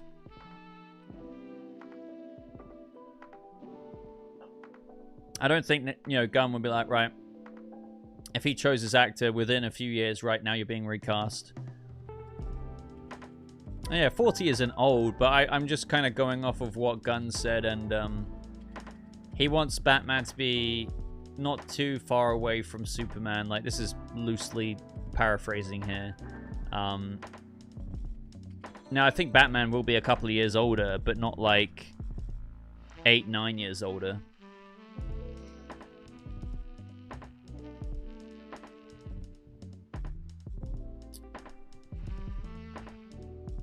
Thank you, Sean. As always, man. Hope you're well. Brooding on a Gargoyle. Thank you very much for the $2. Been watching Young Sherlock, and Donald Finn is Joker. Thank you. Donald Finn. Oh, I have seen him out and about, and I've seen people fan cast him as... Yes. You know what? He really looks like the Killing Joke Joker, like, before he fell into the chemical vat. My God, does he look like the, you know, stand-up comedian who's failing, and, you know, he has his wife and his baby at home. My God. He would be a, like, just based on looks, great-looking Joker. Yeah, you've hit the nail on the head there. But, like, there's this photo that just screams. Like, I'm on Google Images right now. And it's like him with, like, an Amazon Prime thing in the background. And he is very, very, very Killing Joke flashbacks.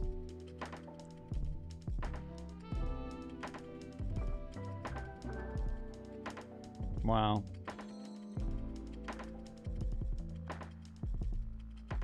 Very interesting. I really, really hope that he is bookmarked. You know? It's the eyebrows, but also the paleness and, like, the kind of curly hair that I've just got that kind of, those black and white. I think they're black and white in Killing Joke. I can't remember.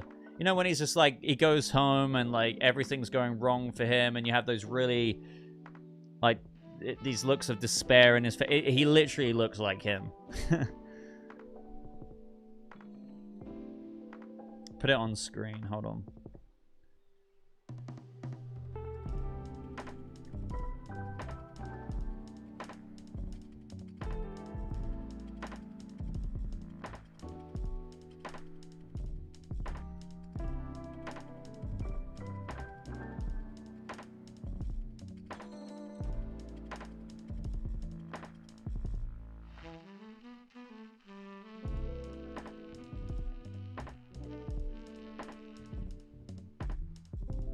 Well, let me bring that on screen. No, it won't.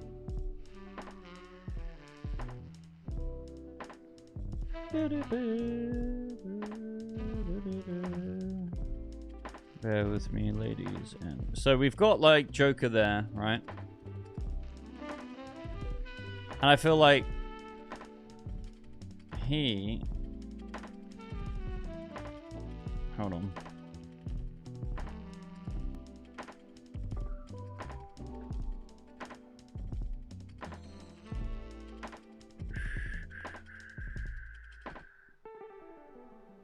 He definitely could play him.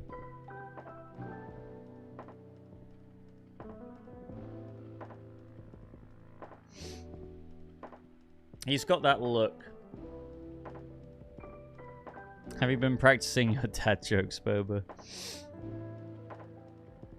Do you see what I mean? Like, I kind of had... I don't know if that's like the The perfect city streets are crowded for the holiday. panel from The Killing Joke, but I had his look in my head when I saw that. I was like, yes. So, I do see it. I do see it. Like, now imagine him after those flashbacks when he falls in the vat and, like, he's got the like, the bleached skin and he's gone crazy. The eyebrows are perfect with the way they angle around like that. Yeah. Right. Thank you very much for the super chat. Up next, we have Buster Barnes back at it again with a £10 super chat. Dude, thank you everyone in the stream. Everyone. Like, Buster Barnes, everyone else sending in the super chats. Really appreciate you. Right. Have a Riddler. Not sure why people are adamant Gunn will choose to leave after Man of Tomorrow. Firstly, 2 months ago, he spoke about doing more podcast episodes after Man of Tomorrow. Secondly, Paramount doesn't only release right-wing movies. I know, I hear you, Buster Barnes. I mean, anything could happen, technically. Like, I've always even entertained the idea, like, to be honest, even after everything, or whatever it may be, Gunn might just be like, okay, I've set DC up, and I'm actually deciding to leave because I feel like I'm creatively kind of boxed in. I'm not saying he doesn't enjoy making DC movies, but he might just want to do other things, right? He's set up DC. Things have changed regime-wise, and he might just kind of walk anyway, like, right? But he might totally not. But that's, if there's like a reality where he leaves, I think it'd be more like that rather than Paramount replacing him or anything like that, right? But yeah, like, I don't think it'd be to do with anything like what is usually the go-to theories of, oh, James Gunn's getting fired or blah, blah, blah, blah, blah. I think people fail to realize how bad that would actually be. And I know some people out there listening might be like, of course Boba's saying this. He's a gun shill. But no, think about it for 1 second. Whoever they bring in, not whoever, I can't guarantee this. I guess I should start by saying, how many times have we been through this before? How many times have we been through this before? Where they might bring in somebody new, that person might be all corporate, they might not care about DC characters as much as Gunn and Safran do. And I'm not saying Gunn gets it perfect, but I'm just saying, you know, they might not care remotely as much. They might not be creative. They might be more suit and tie. They might be more... might not have remotely a connection with the audience in the way that James Gunn does. So on and so forth. People who are really rushing to get James Gunn out better be careful what they wish for, just with respect to...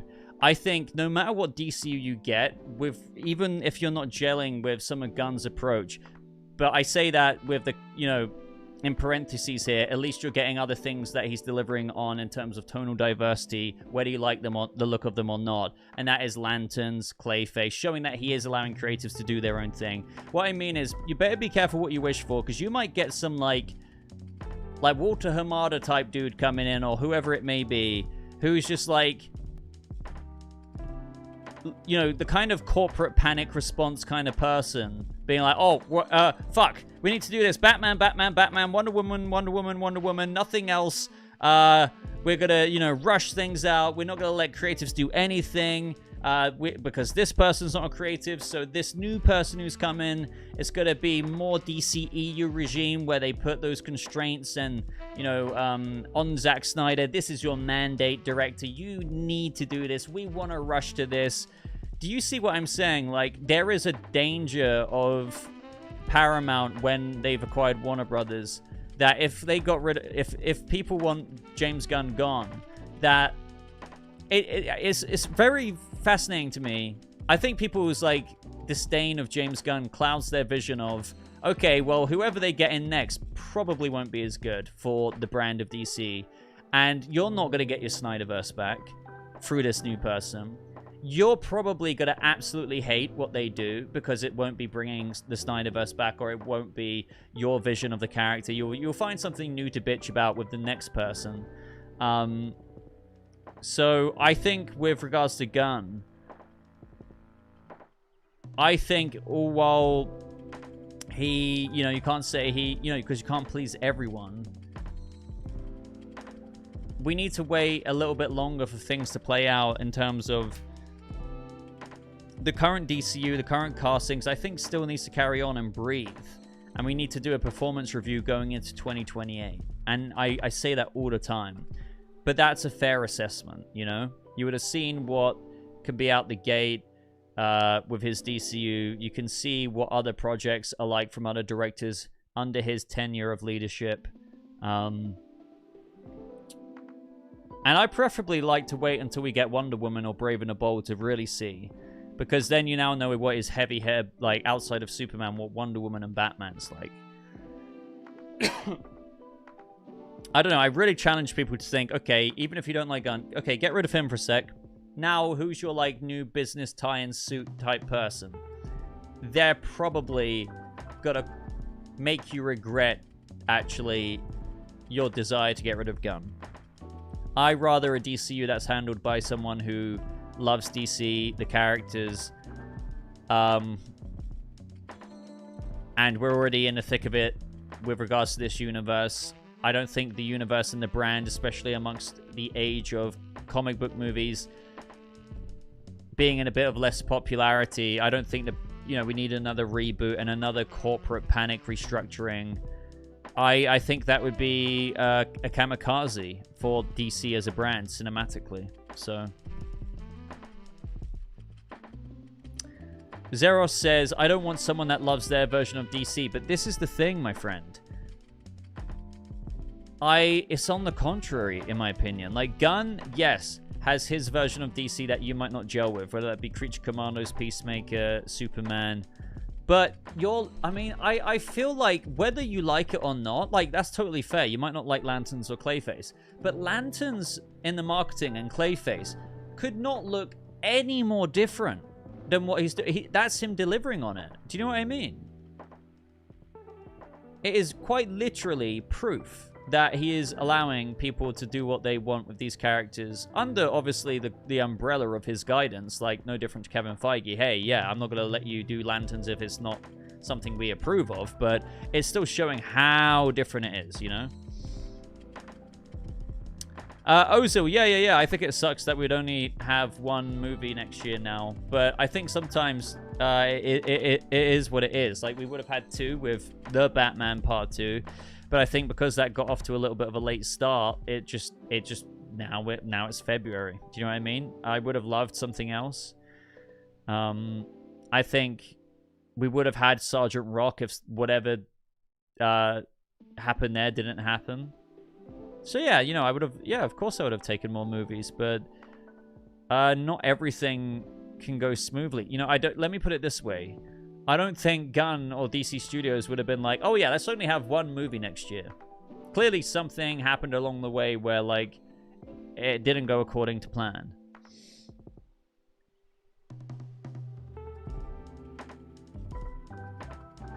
I don't know. Anyway, thank you, Buster Barnes, as always, my friend. I really appreciate you. Up next, we have name's Ryan, 50 years ago. What a name. Thank you for the $10. The new Batman teaser was a slap in the face. Hey, we've got the same Batsuit from the last movie, and the movie's been delayed. I mean, I get the delay, but I am happy that it's basically... Well, okay, we can't say this, but it's basically going to look like the same suit, right? It does have longer ears. It does seem to have a bit more of a protruding chin strap. Like, as I pointed out here, something going there. We can't say how different the bat symbol is, or like the utility belt to other things. But I will confidently say, as per what the rumor mill is saying, that the suit will look mostly the same, but with some tweaks. There is technically a new bat suit, but, you know, some tweaks. I really like that it's the same. I think that bat suit, and I know this sounds like recency bias, but it is my favorite bat suit. I think it's amazing. I love the practicality of it, yet how it works with the mythicness of Batman at the same time, and how cool it looks. I know some people really don't like it, though. I know lots of people love it, but I still get comments saying I detest the Matt Reeves batsuit. And for me, I'm like, I don't know how you feel that way, but hey, I respect it. Like, different strokes for different folks. Like, you might like this, I might like that. It's just, we're different people. The delay, though, I mean, I know I'm really nonchalant about it, because some people I've been over this a few times in this live stream, but it's like, I have very much so accepted that we've not had it for years now. So just it being from October to February, like November, December, January. Oh, we're in February. I'll take it. Like, could have been worse. Could have been October the next year. So, yeah, I get that it's frustrating, but, you know, on top of, like, how it was meant to come out this year and stuff, but... Yeah, I don't know. I think maybe because I talk about this, I don't know what it is, but it's like I genuinely I feel like meh about it. It's like I'm not mega angry because I don't know. I've been waiting for this movie so long, and I know that's what makes people angry, but from October to February will go within a blink of an eye. I don't know.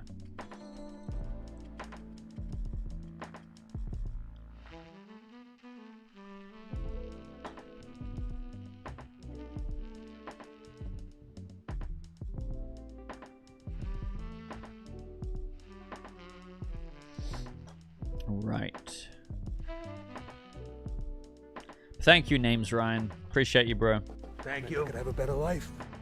But it could have a better life. Thank you. Hey, Vic. Hey, Vic. Come on, Vic. Super West, thank you very much for the £2. Once again, my friend. Thank you. Do we need the Justice Gang in a Superman film? I would just defer back to what I said earlier. Do we need them? Like, you don't need anything, but I completely understand and respect Gunn's decision to want to tell, if you're doing a Superman movie, both sides to his life. If you're already starting in a world where Superman's been there for 3 years and thus has interacted with other heroes. So, hey, we're going to naturally, when seeing Clark Kent's side of his life, we're going to be in a Daily Planet. We're going to be seeing supporting characters there, such as Cat Grant, Jimmy, Lois, Perry, Ron Troop, so on, so forth.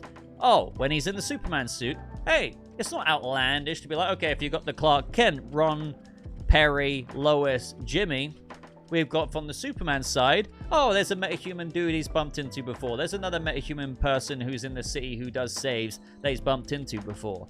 That's not the craziest fucking thing to me. Do you know what I mean? It really isn't. If anything, there's logic. It's like, okay, yeah.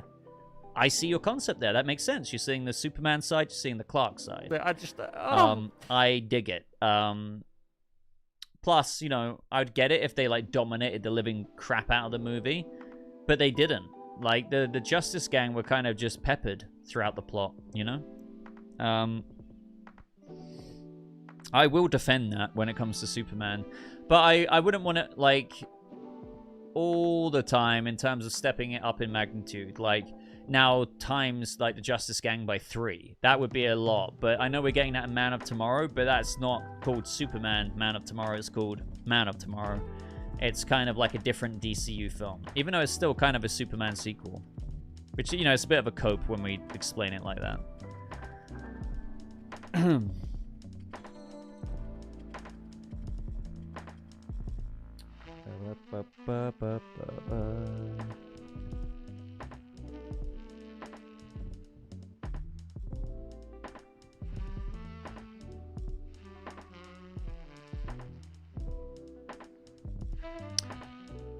Super West once again. Dude, seriously, thank you so much for the amount of super chats you're sending in, bro. Really appreciate it, man. Thank you. But they could have a better life. Guy like me. Getting all that, and they could have a better life. The Brand New Day film is more Spider-Man than the Superman film, been less Superman. What? So the Brand New Day is more Spider-Man than Superman. Like, I don't think you could say that. We haven't seen Brand New Day. But also, I'd be interested to see why you think that. Especially with, you know, Bruce Banner in it. You know, all of these other characters being in it. There are other comic book characters. There's a lot of them in there. Actually, you know, the same criticisms really have been said about Brand New Day. About, you know, as per what they were with Superman. Yeah, Jean Grey, Bruce Banner, Scorpion, all the other people in that, Punisher, you know, it, you know, and I would use the same defense for it. I hear what you're saying, but I don't know if I agree, you know, just because I feel like it speaks for itself. Plus, we haven't seen the movie.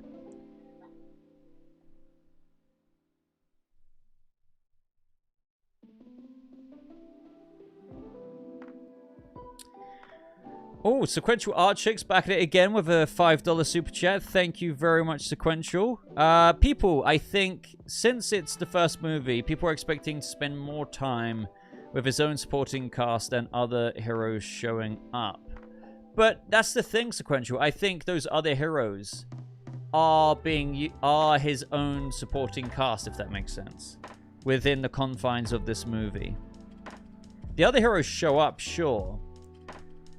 But they are like his supporting cast in the superhero world. Now, the supporting cast on the Clark side is the Daily Planet. So, I see it like two sides of like the different coin. Of the same coin or whatever.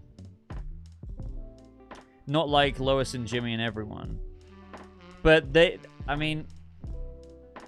it's meant to serve the same purpose, but on the superhero side. And I think it makes sense in a superhero world. I really do.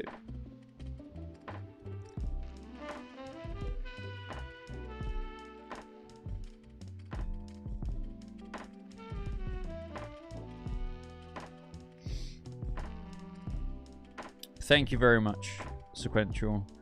Roy, thank you for being a member for 28 months. Jesus, superhero membership. The love in the super chat is real. W. Absolutely. Thank you so much, guys. Again, shout out to the Boba fam, the Boba Battalion, for supporting me the way you guys do. I am very, very lucky to have you guys. I want you to know that. Like, I really do say that a lot, like, to my wife. I'm like, my community is the freaking best. Right. We're almost up to date with these super chats now. We have Buster Barnes again. Thank you very, very much. Really hope we still get 2 DCU Live movies in 2028. I think we will. I think Wonder Woman or something will be in production by then. So I'm fairly confident. Fairly confident. However, though, having said that, I mean, not that I know or anything, but it's like, I do expect them to be taking a closer look at those scripts after Supergirl. Because obviously there was approving the script for Supergirl, and we know how that went. So if I was them, I'd be worried about, okay, how I look at Wonder Woman now and Batman. Do we feel, if I felt confident about Supergirl, and now I'm looking at this and I felt confident, do I need to kind of take another look? But then again, you know, I think what they need to do, and I was speaking to somebody about this, they need to get maybe more producers on board to give their perspectives. And the person I was speaking to was like, you know, if Matt Reeves read the script, it's not that he should control it. It's more like, I don't think he would yes man it. I don't think he'd be like, oh yeah, like this is, you know, he would be like, okay, this is what works, this is what doesn't work. You get more bigger name people in to have a consultant kind of role on reviewing it to make sure it's a really, really well-rounded script. Rather than just the internal DC Studios team, which, you know, could have, you know, clearly made that same judgment call on Supergirl. Like, I think you need to invite some more people in. That's the only other, like, alternative I can think of.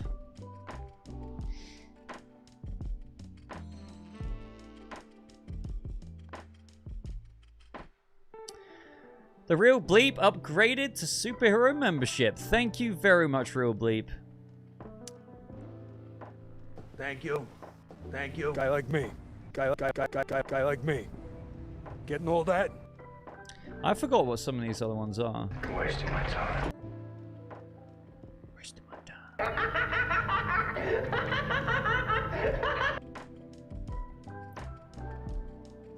You're out of your goddamn mind. You're out of your goddamn mind. You're out of your goddamn mind.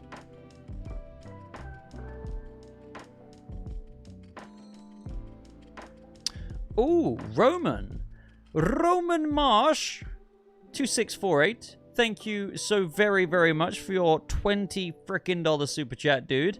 Very, very, very, very kind of you. Thank you very much for helping me smash the goal today. And I realize that is cutting off. I apologize. Like, this isn't the best plugin I've got here. It always messes up. Right. Okay. So, we have seen some inspiration from Beyond Comics with characters from the Reeves movies like Otis and Eve. And from Batman the Animated Series with actor Matt Hagen, and inspired by Feet of Clay. What other sources beyond comics could they pull from? I mean, I think people definitely see, well, I think Gunn even said this towards the beginning, like a Justice League Unlimited influence. And I think maybe that's the approach they're trying to do with this, like, decorated world of heroes already, and the Hall of Justice already having that name etched into it, and heroes and heroes, you know, coming together. And I think Man of Tomorrow will be a real big stepping stone towards that.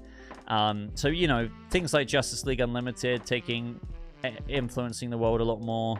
But it is a very good question with what other things we could see across the board. Because you're right, like Feet of Clay, Batman the Animated Series with Clayface. What other projects do we have coming up? Lanterns. Man of Tomorrow. I think I'm really intrigued to see what inspirations Gunn will take with regards to Brainiac.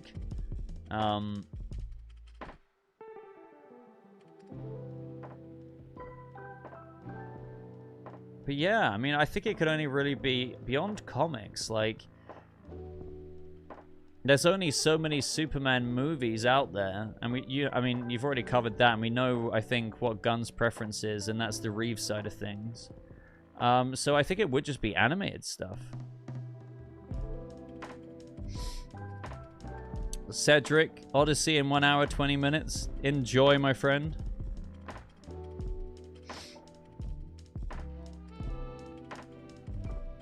But yeah, Roman, sorry if that's like a rubbish answer. I'm trying to think, but like, obviously we have to look to the projects that we have coming out. And there's Man of Tomorrow, Lanterns, Clayface. You've already covered a few of those.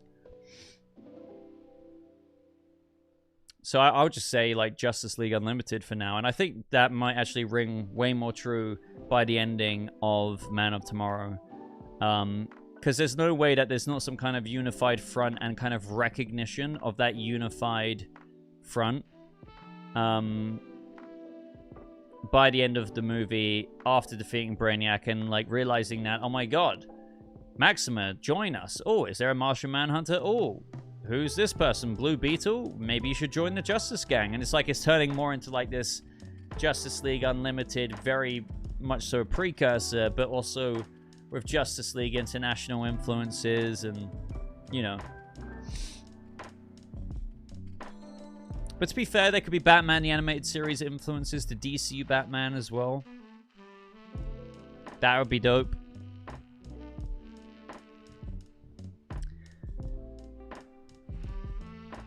Super West, back at it again with another 2 super chats here. Jesus. First time I ever heard of Green Sun Kryptonite. Terrible idea. Well, it was in the comic book. So, I don't know if it's like Green Sun Kryptonite. It's more like the green... Well, I suppose the sun may have kryptonite in it to, like, do that. I don't know how it exactly works, but yeah, I mean, it hits Kara the exact same ways. It must be like the radiation from that sun being green for some reason. Just like how the red sun, you know, impacts her. So yeah, I don't know if it's a terrible idea. It's just, like, convenient.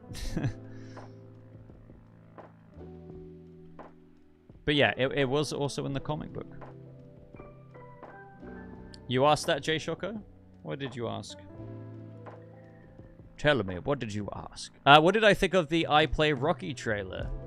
I saw a clip of it, but I don't think I've seen the full trailer. So I'll have to get back to you on that.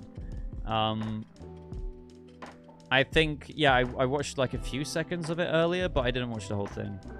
In all honesty, yeah.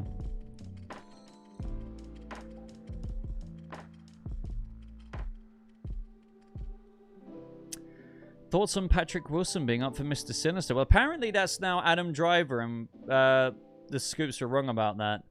I would prefer Bill Skarsgård as Professor X, believe it or not. I think it'd be actually freaking sick. I prefer him over Patrick, believe it or not. Absolutely obsessed with I Play Rocky. Yeah, guys, do you like the look of that trailer? Because I still haven't seen it, so...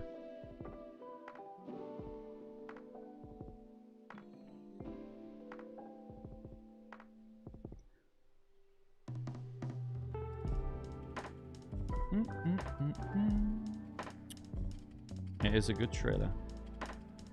Good. Well, I will check it out. Thank you for reminding me, Super West. It's amazing. Okay. MJ level biopic movie, but looks interesting. Hi, Boba. Congrats again on Little Boba. Thank you so much, Mark.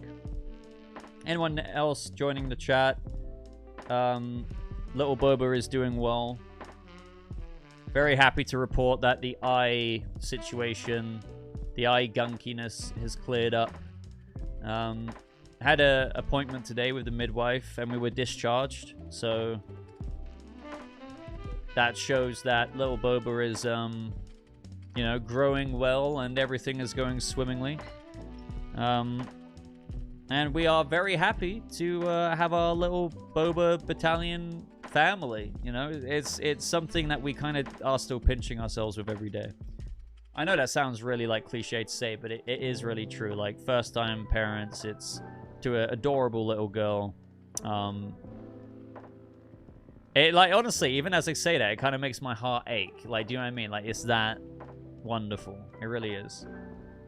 So there's the update with little Boba.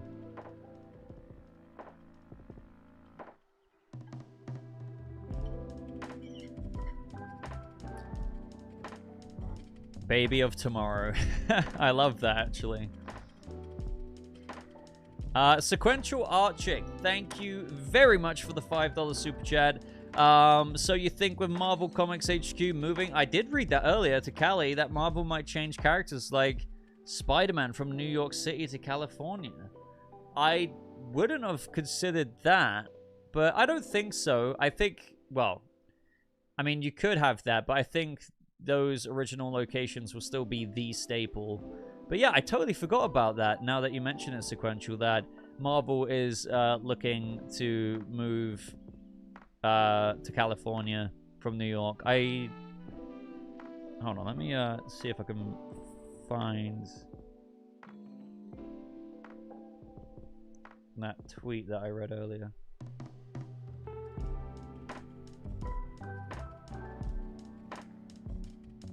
Yeah, the operations are moving from New York to LA after 90 years.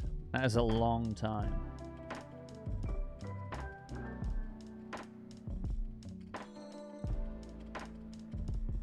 Blimey. And as a new editor-in-chief of Marvel Comics. Adam Driver is perfect for Magneto. I hope he gets it. I know. I knew I shouldn't have. I knew not to get too excited, but like I couldn't help it anyway. Yeah, we're hearing now that Adam Driver is Mr. Sinister, which means that Magneto must still be in the movie for Apocalyptic Horseman to have heard about Magneto. But if Adam Driver is not Magneto, Lee Pace should be Magneto. Oh, Apoc says he heard Magneto isn't in it. Oh, okay. Either way, Lee Pace for Magneto. Lee Pace would also be very, very, very, very, very, very, very, very good. Like, think about it, guys. If anyone's seen Foundation, like, he's got the body for it. He's got, like, the acting chops. He's got the hair for it. He's the right age for, like, an in-between kind of where we're picking up with the X-Men in the reboot. Lee Pace would be kind of perfect.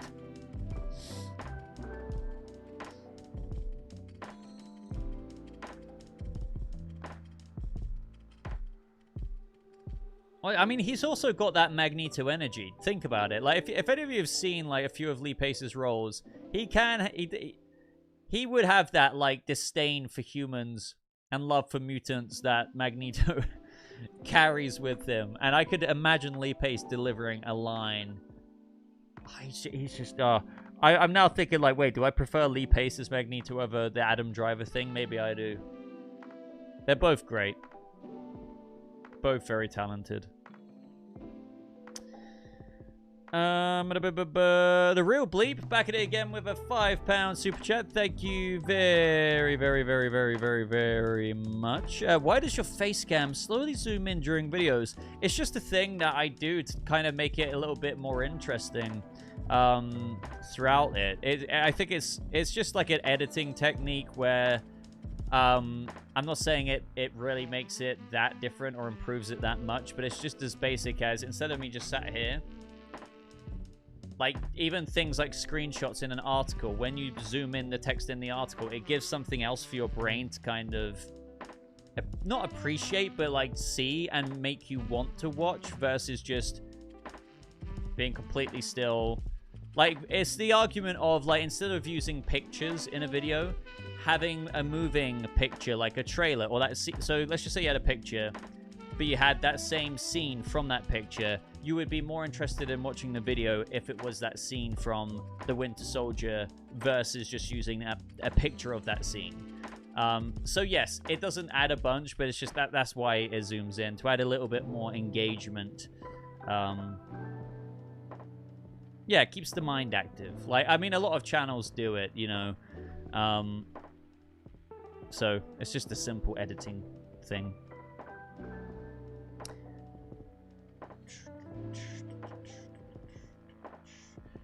Xerox says, stop using AI. You are copy and pasting stuff from chat. Who's copy and pasting stuff from ChatGPT? Why are people arguing?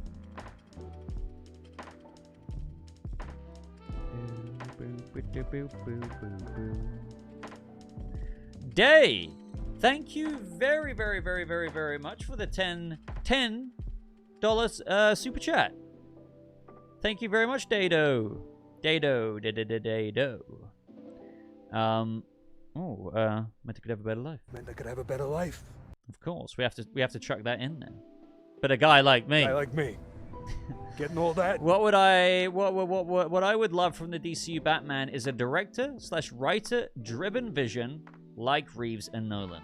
Are there any directors working that give you confidence to take on a new Batman like Reeves does? Yes, but I don't know if we would get that level of that caliber. I mean, I was about to say that caliber of director in the DCU, but maybe you could.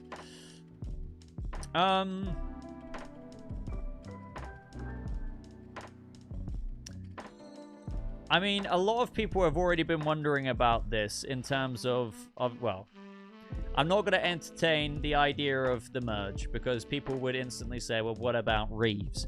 What about you know, bringing Matt Reeves over because you've already got him, so he should be the one to control things. But then, you know, people, I think, have got to the point of understanding that there's a reason probably why Matt Reeves wants to maintain an Elseworld stance and not merge that. We don't need to go over that. But I understand why people have a lot of trepidation surrounding Andy Muschietti, because I think we can understand that Andy is not on Matt Reeves' level. But I don't think you're going to get directors to the ilk of Denis Villeneuve doing a I mean, that would be pretty damn sick, I'm not going to lie. And that's such a casual kind of mention there. But now I'm actually thinking, like, could you actually imagine for 2 seconds if Denis was like, you know what, James, if you want me to give a stab at Batman, I'll do it. That would be mad. Absolutely insane. So I think for me, it's like there are other directors out there. And I think Craig Gillespie was an interesting one, but obviously that didn't really work out too much. But, you know, there's obviously others like Tony Gilroy. I know a lot of people have been talking about Dan Trachtenberg recently, and they've been getting hyped about that, and they're thinking, could it be for the Deathstroke and Bane project or whatever? I don't know, honestly. I think with me, when it comes to, like, picking, I always use this cop-out response of, like, I'm very, I don't know. And it's true. It really is true. I think I'm a lot better at judging how I feel about things when there's, like, a bit of a, hey, this guy could be in talks for actually directing, or this person can be.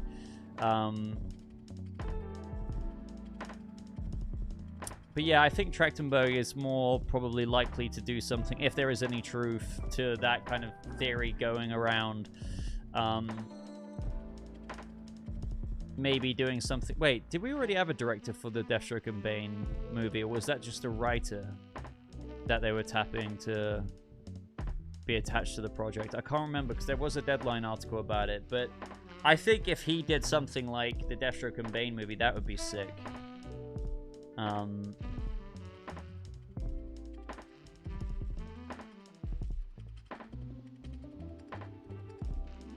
Yeah, a lot of people have said Vaughn. Mike Flanagan.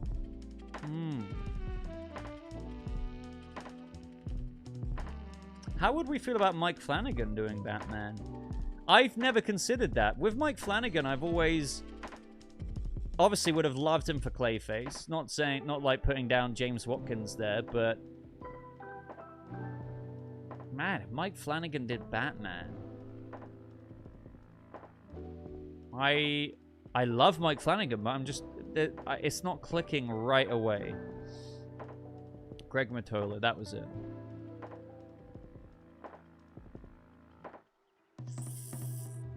I don't know about James Wan.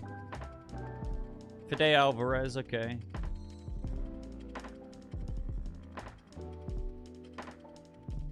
Gareth Edwards. Okay, I hear you there. Gareth Edwards. But I just... oh. I think maybe we have spoke about Gareth Edwards before. Interesting.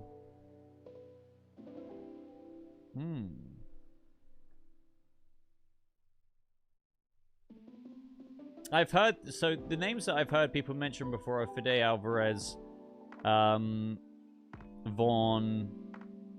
Have not heard Flanagan before. Gareth Ed... well, no, I think we did hear... I did hear about Gareth Edwards before. Tarantino. I've seen some people say Del Toro as well, and it's like, no, I don't think Del Toro would be amazing for Swamp Thing.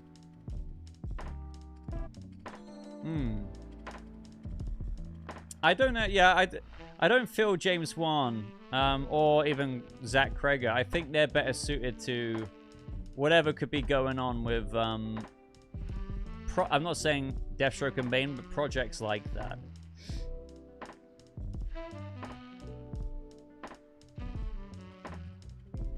Now, I prefer Del Toro to do a movie like Swamp Thing. Brandon.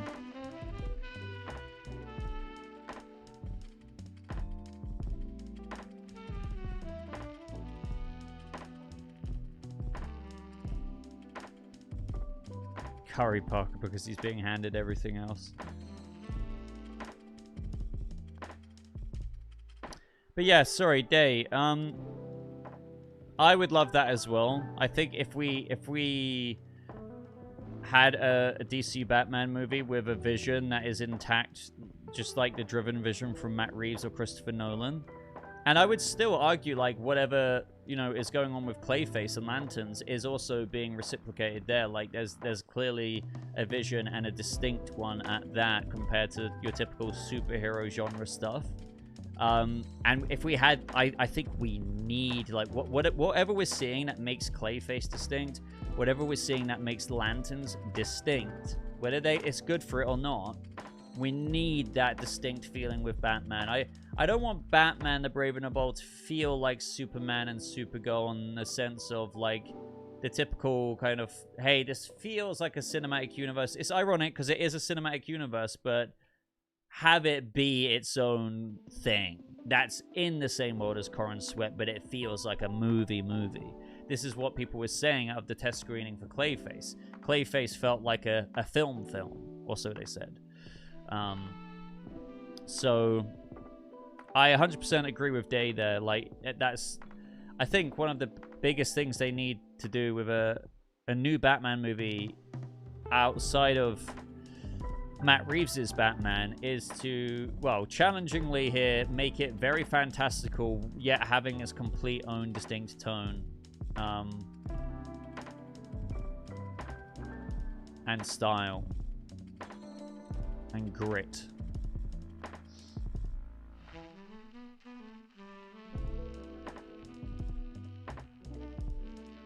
Comic book burrito, I do believe that it could be. I think it's more because Deathstroke and Bane is just at that part where it's like, I know people are getting frustrated at the idea of, why is that coming before anything else like Wonder Woman or Batman? My answer to that would be, what if it's just because Deathstroke and Bane is like, hey, we're kind of getting it to that point, or it's at that point naturally where we can press that button, and it's like, well, why would we hold back on it? Like, some people are like, well, hold back on it until Batman Brave and the Bold, but if that's a while away, why would you hold back on these other projects over here? You may as well just get them on the factory line as well, you know? So, yeah. Something like that. And who knows? Like, I really do like the theory of how if DC wanted to pivot and still introduce Batman in some kind of way, having Batman in that movie as, like, an antagonist to the villains, Deathstroke and Bane, would be a pretty cool concept.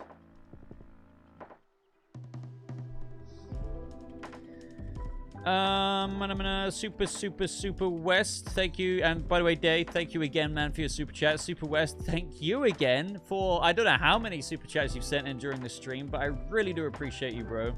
Would the Punisher fit into the Batman world as a bad guy? I mean, I think yes, in a way. I think the Punisher would be a very believable kind of villain, well, not villain, like an anti-hero in Gotham, and Batman would feel compelled to stop him given the carnage he would you know, wreak on the city. So yeah, I think Punisher would fit in, but it'd be kind of sad in a way, because like, I think it'd be an interesting fight. I mean, I think Batman would slap him up, though. That's the thing. Punisher would be kind of crazy with his skills, but Batman still, like, you know, it's like, okay, Frank, you can use your guns, you can use your military expertise, but I'm still Batman. I know that's the answer every Batman fan gives, but it's not even a question, really. But yeah, like, it would fit him. Punisher would mirror Batgirl or Red Hood. I see what you mean by Red Hood more.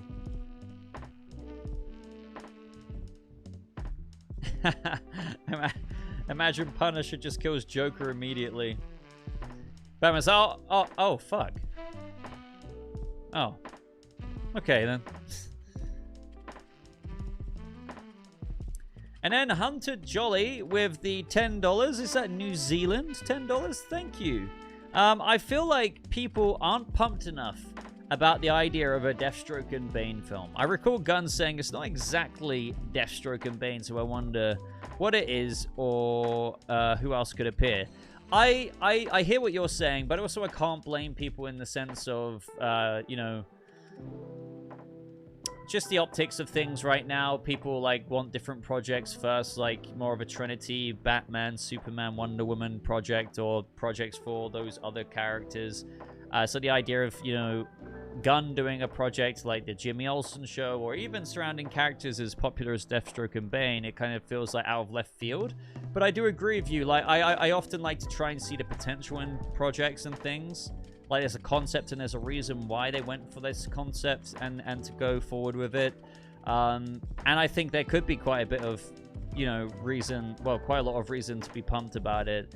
But we just, I think I can understand why people would need to learn about that to be hyped about it. With, you know, what often I say here, you know, an example like the piece, you know, when we found out Peacemaker was going to get made, people just weren't really pumped for it. And I can understand why. I was one of them. And then we got the marketing, we got the series. It was really good. I think Deathstroke and Bane will be a bit of that until the DCU starts, you know, appeasing fans with getting more information out there and development, you know, on Wonder Woman and Brave and the Bold. They'd be a bit more accepting of like a, oh yeah, we've got the Deathstroke and Bane thing. Well, I'm appeased over here with hearing more about Brave and the Bold over there. So yeah, I'll take that. And yeah, what else could it be? It could be a Secret Six thing. There's been theories about how it could be another Suicide Squad thing, but maybe more Secret Six Suicide Squad type thing. It could be a buddy kind of cop, kind of crazy movie between Deathstroke and Bane where they're being pursued by Batman.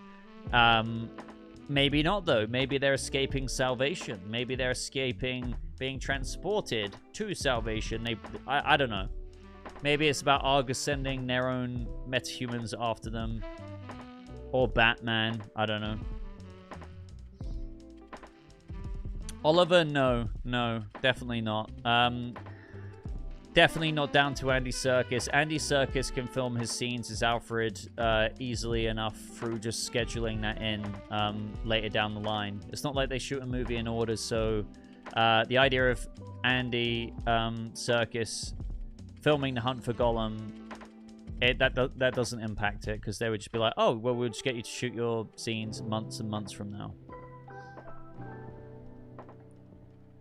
Thank you very much, Hunter Jolly. I agree with what Buster Barnes just said about your super chat as well. I think it's a Salvation movie leading to a Legion of Doom. I love the idea of that as well.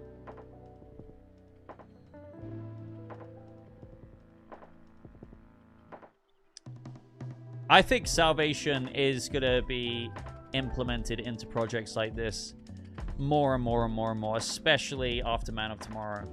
Man of Tomorrow, I don't know if it's going to...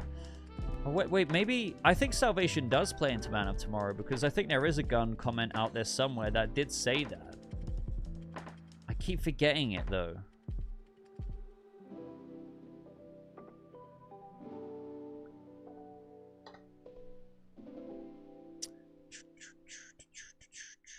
Right, guys, I'm probably going to end the stream soon. Not right now, not this very second, but fairly soon. It's been going for almost 2.5 hours now, and I think little Boba and Mrs. Boba will need me soon. Baby Boba.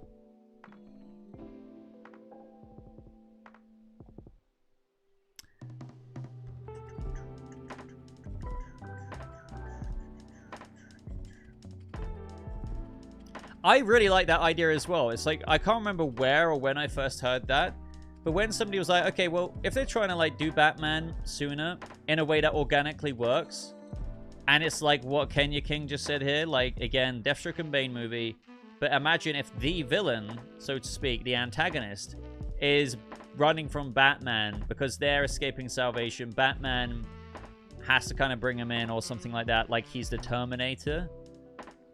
That would be pretty mad. That would be pretty mad. Baby Bubba fund. Baby Bubba.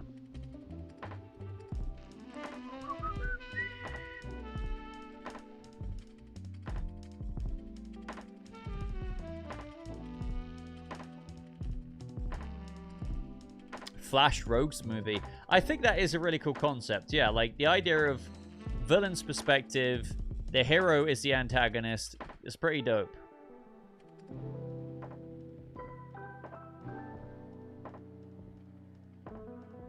Could Salvation be a bottle planet on Brainiac's ship?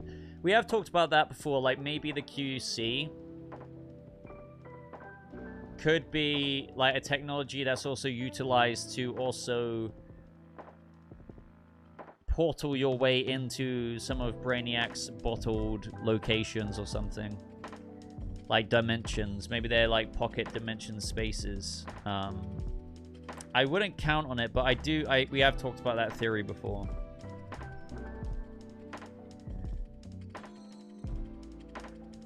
Oh, man.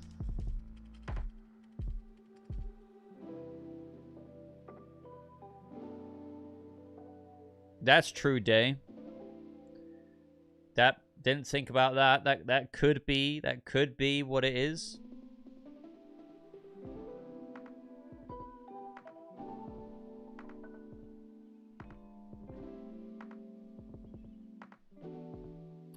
I will try to remember, Josh. He says for like the 10th time. I will try and remember to check that out. By the way, guys, speaking of, in the links in the description of this live stream, there should be my Discord link if you want to hang out and join my Boba Battalion community. We've got quite a few people chatting in there. It'd be great to have some more of you in there if you fancy joining.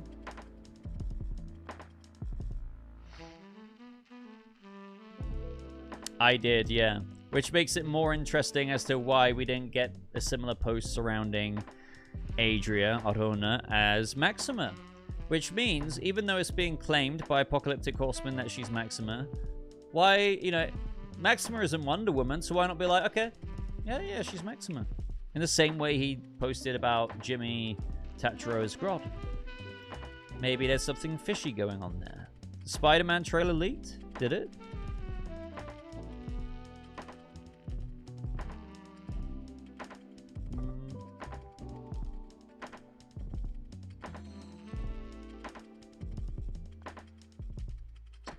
Well, so far, it's not on my Twitter For You page, which is something.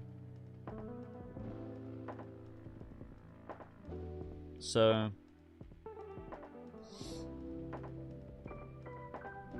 maybe it's leaked, but I feel like if it was absolutely everywhere, I'd be seeing it on a refresh by now.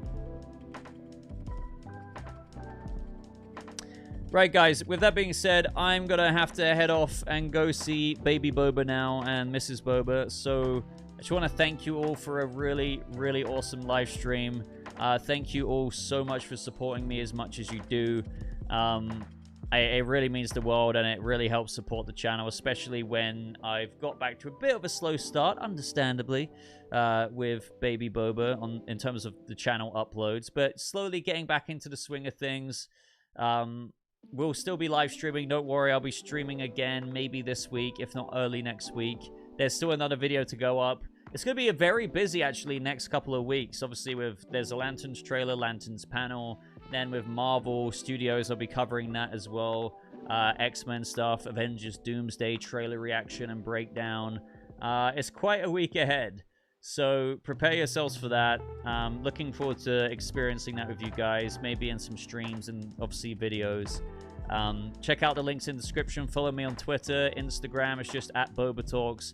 Discord link is there as well. Really appreciate all of you, and I will see you in tomorrow's video. Goodbye.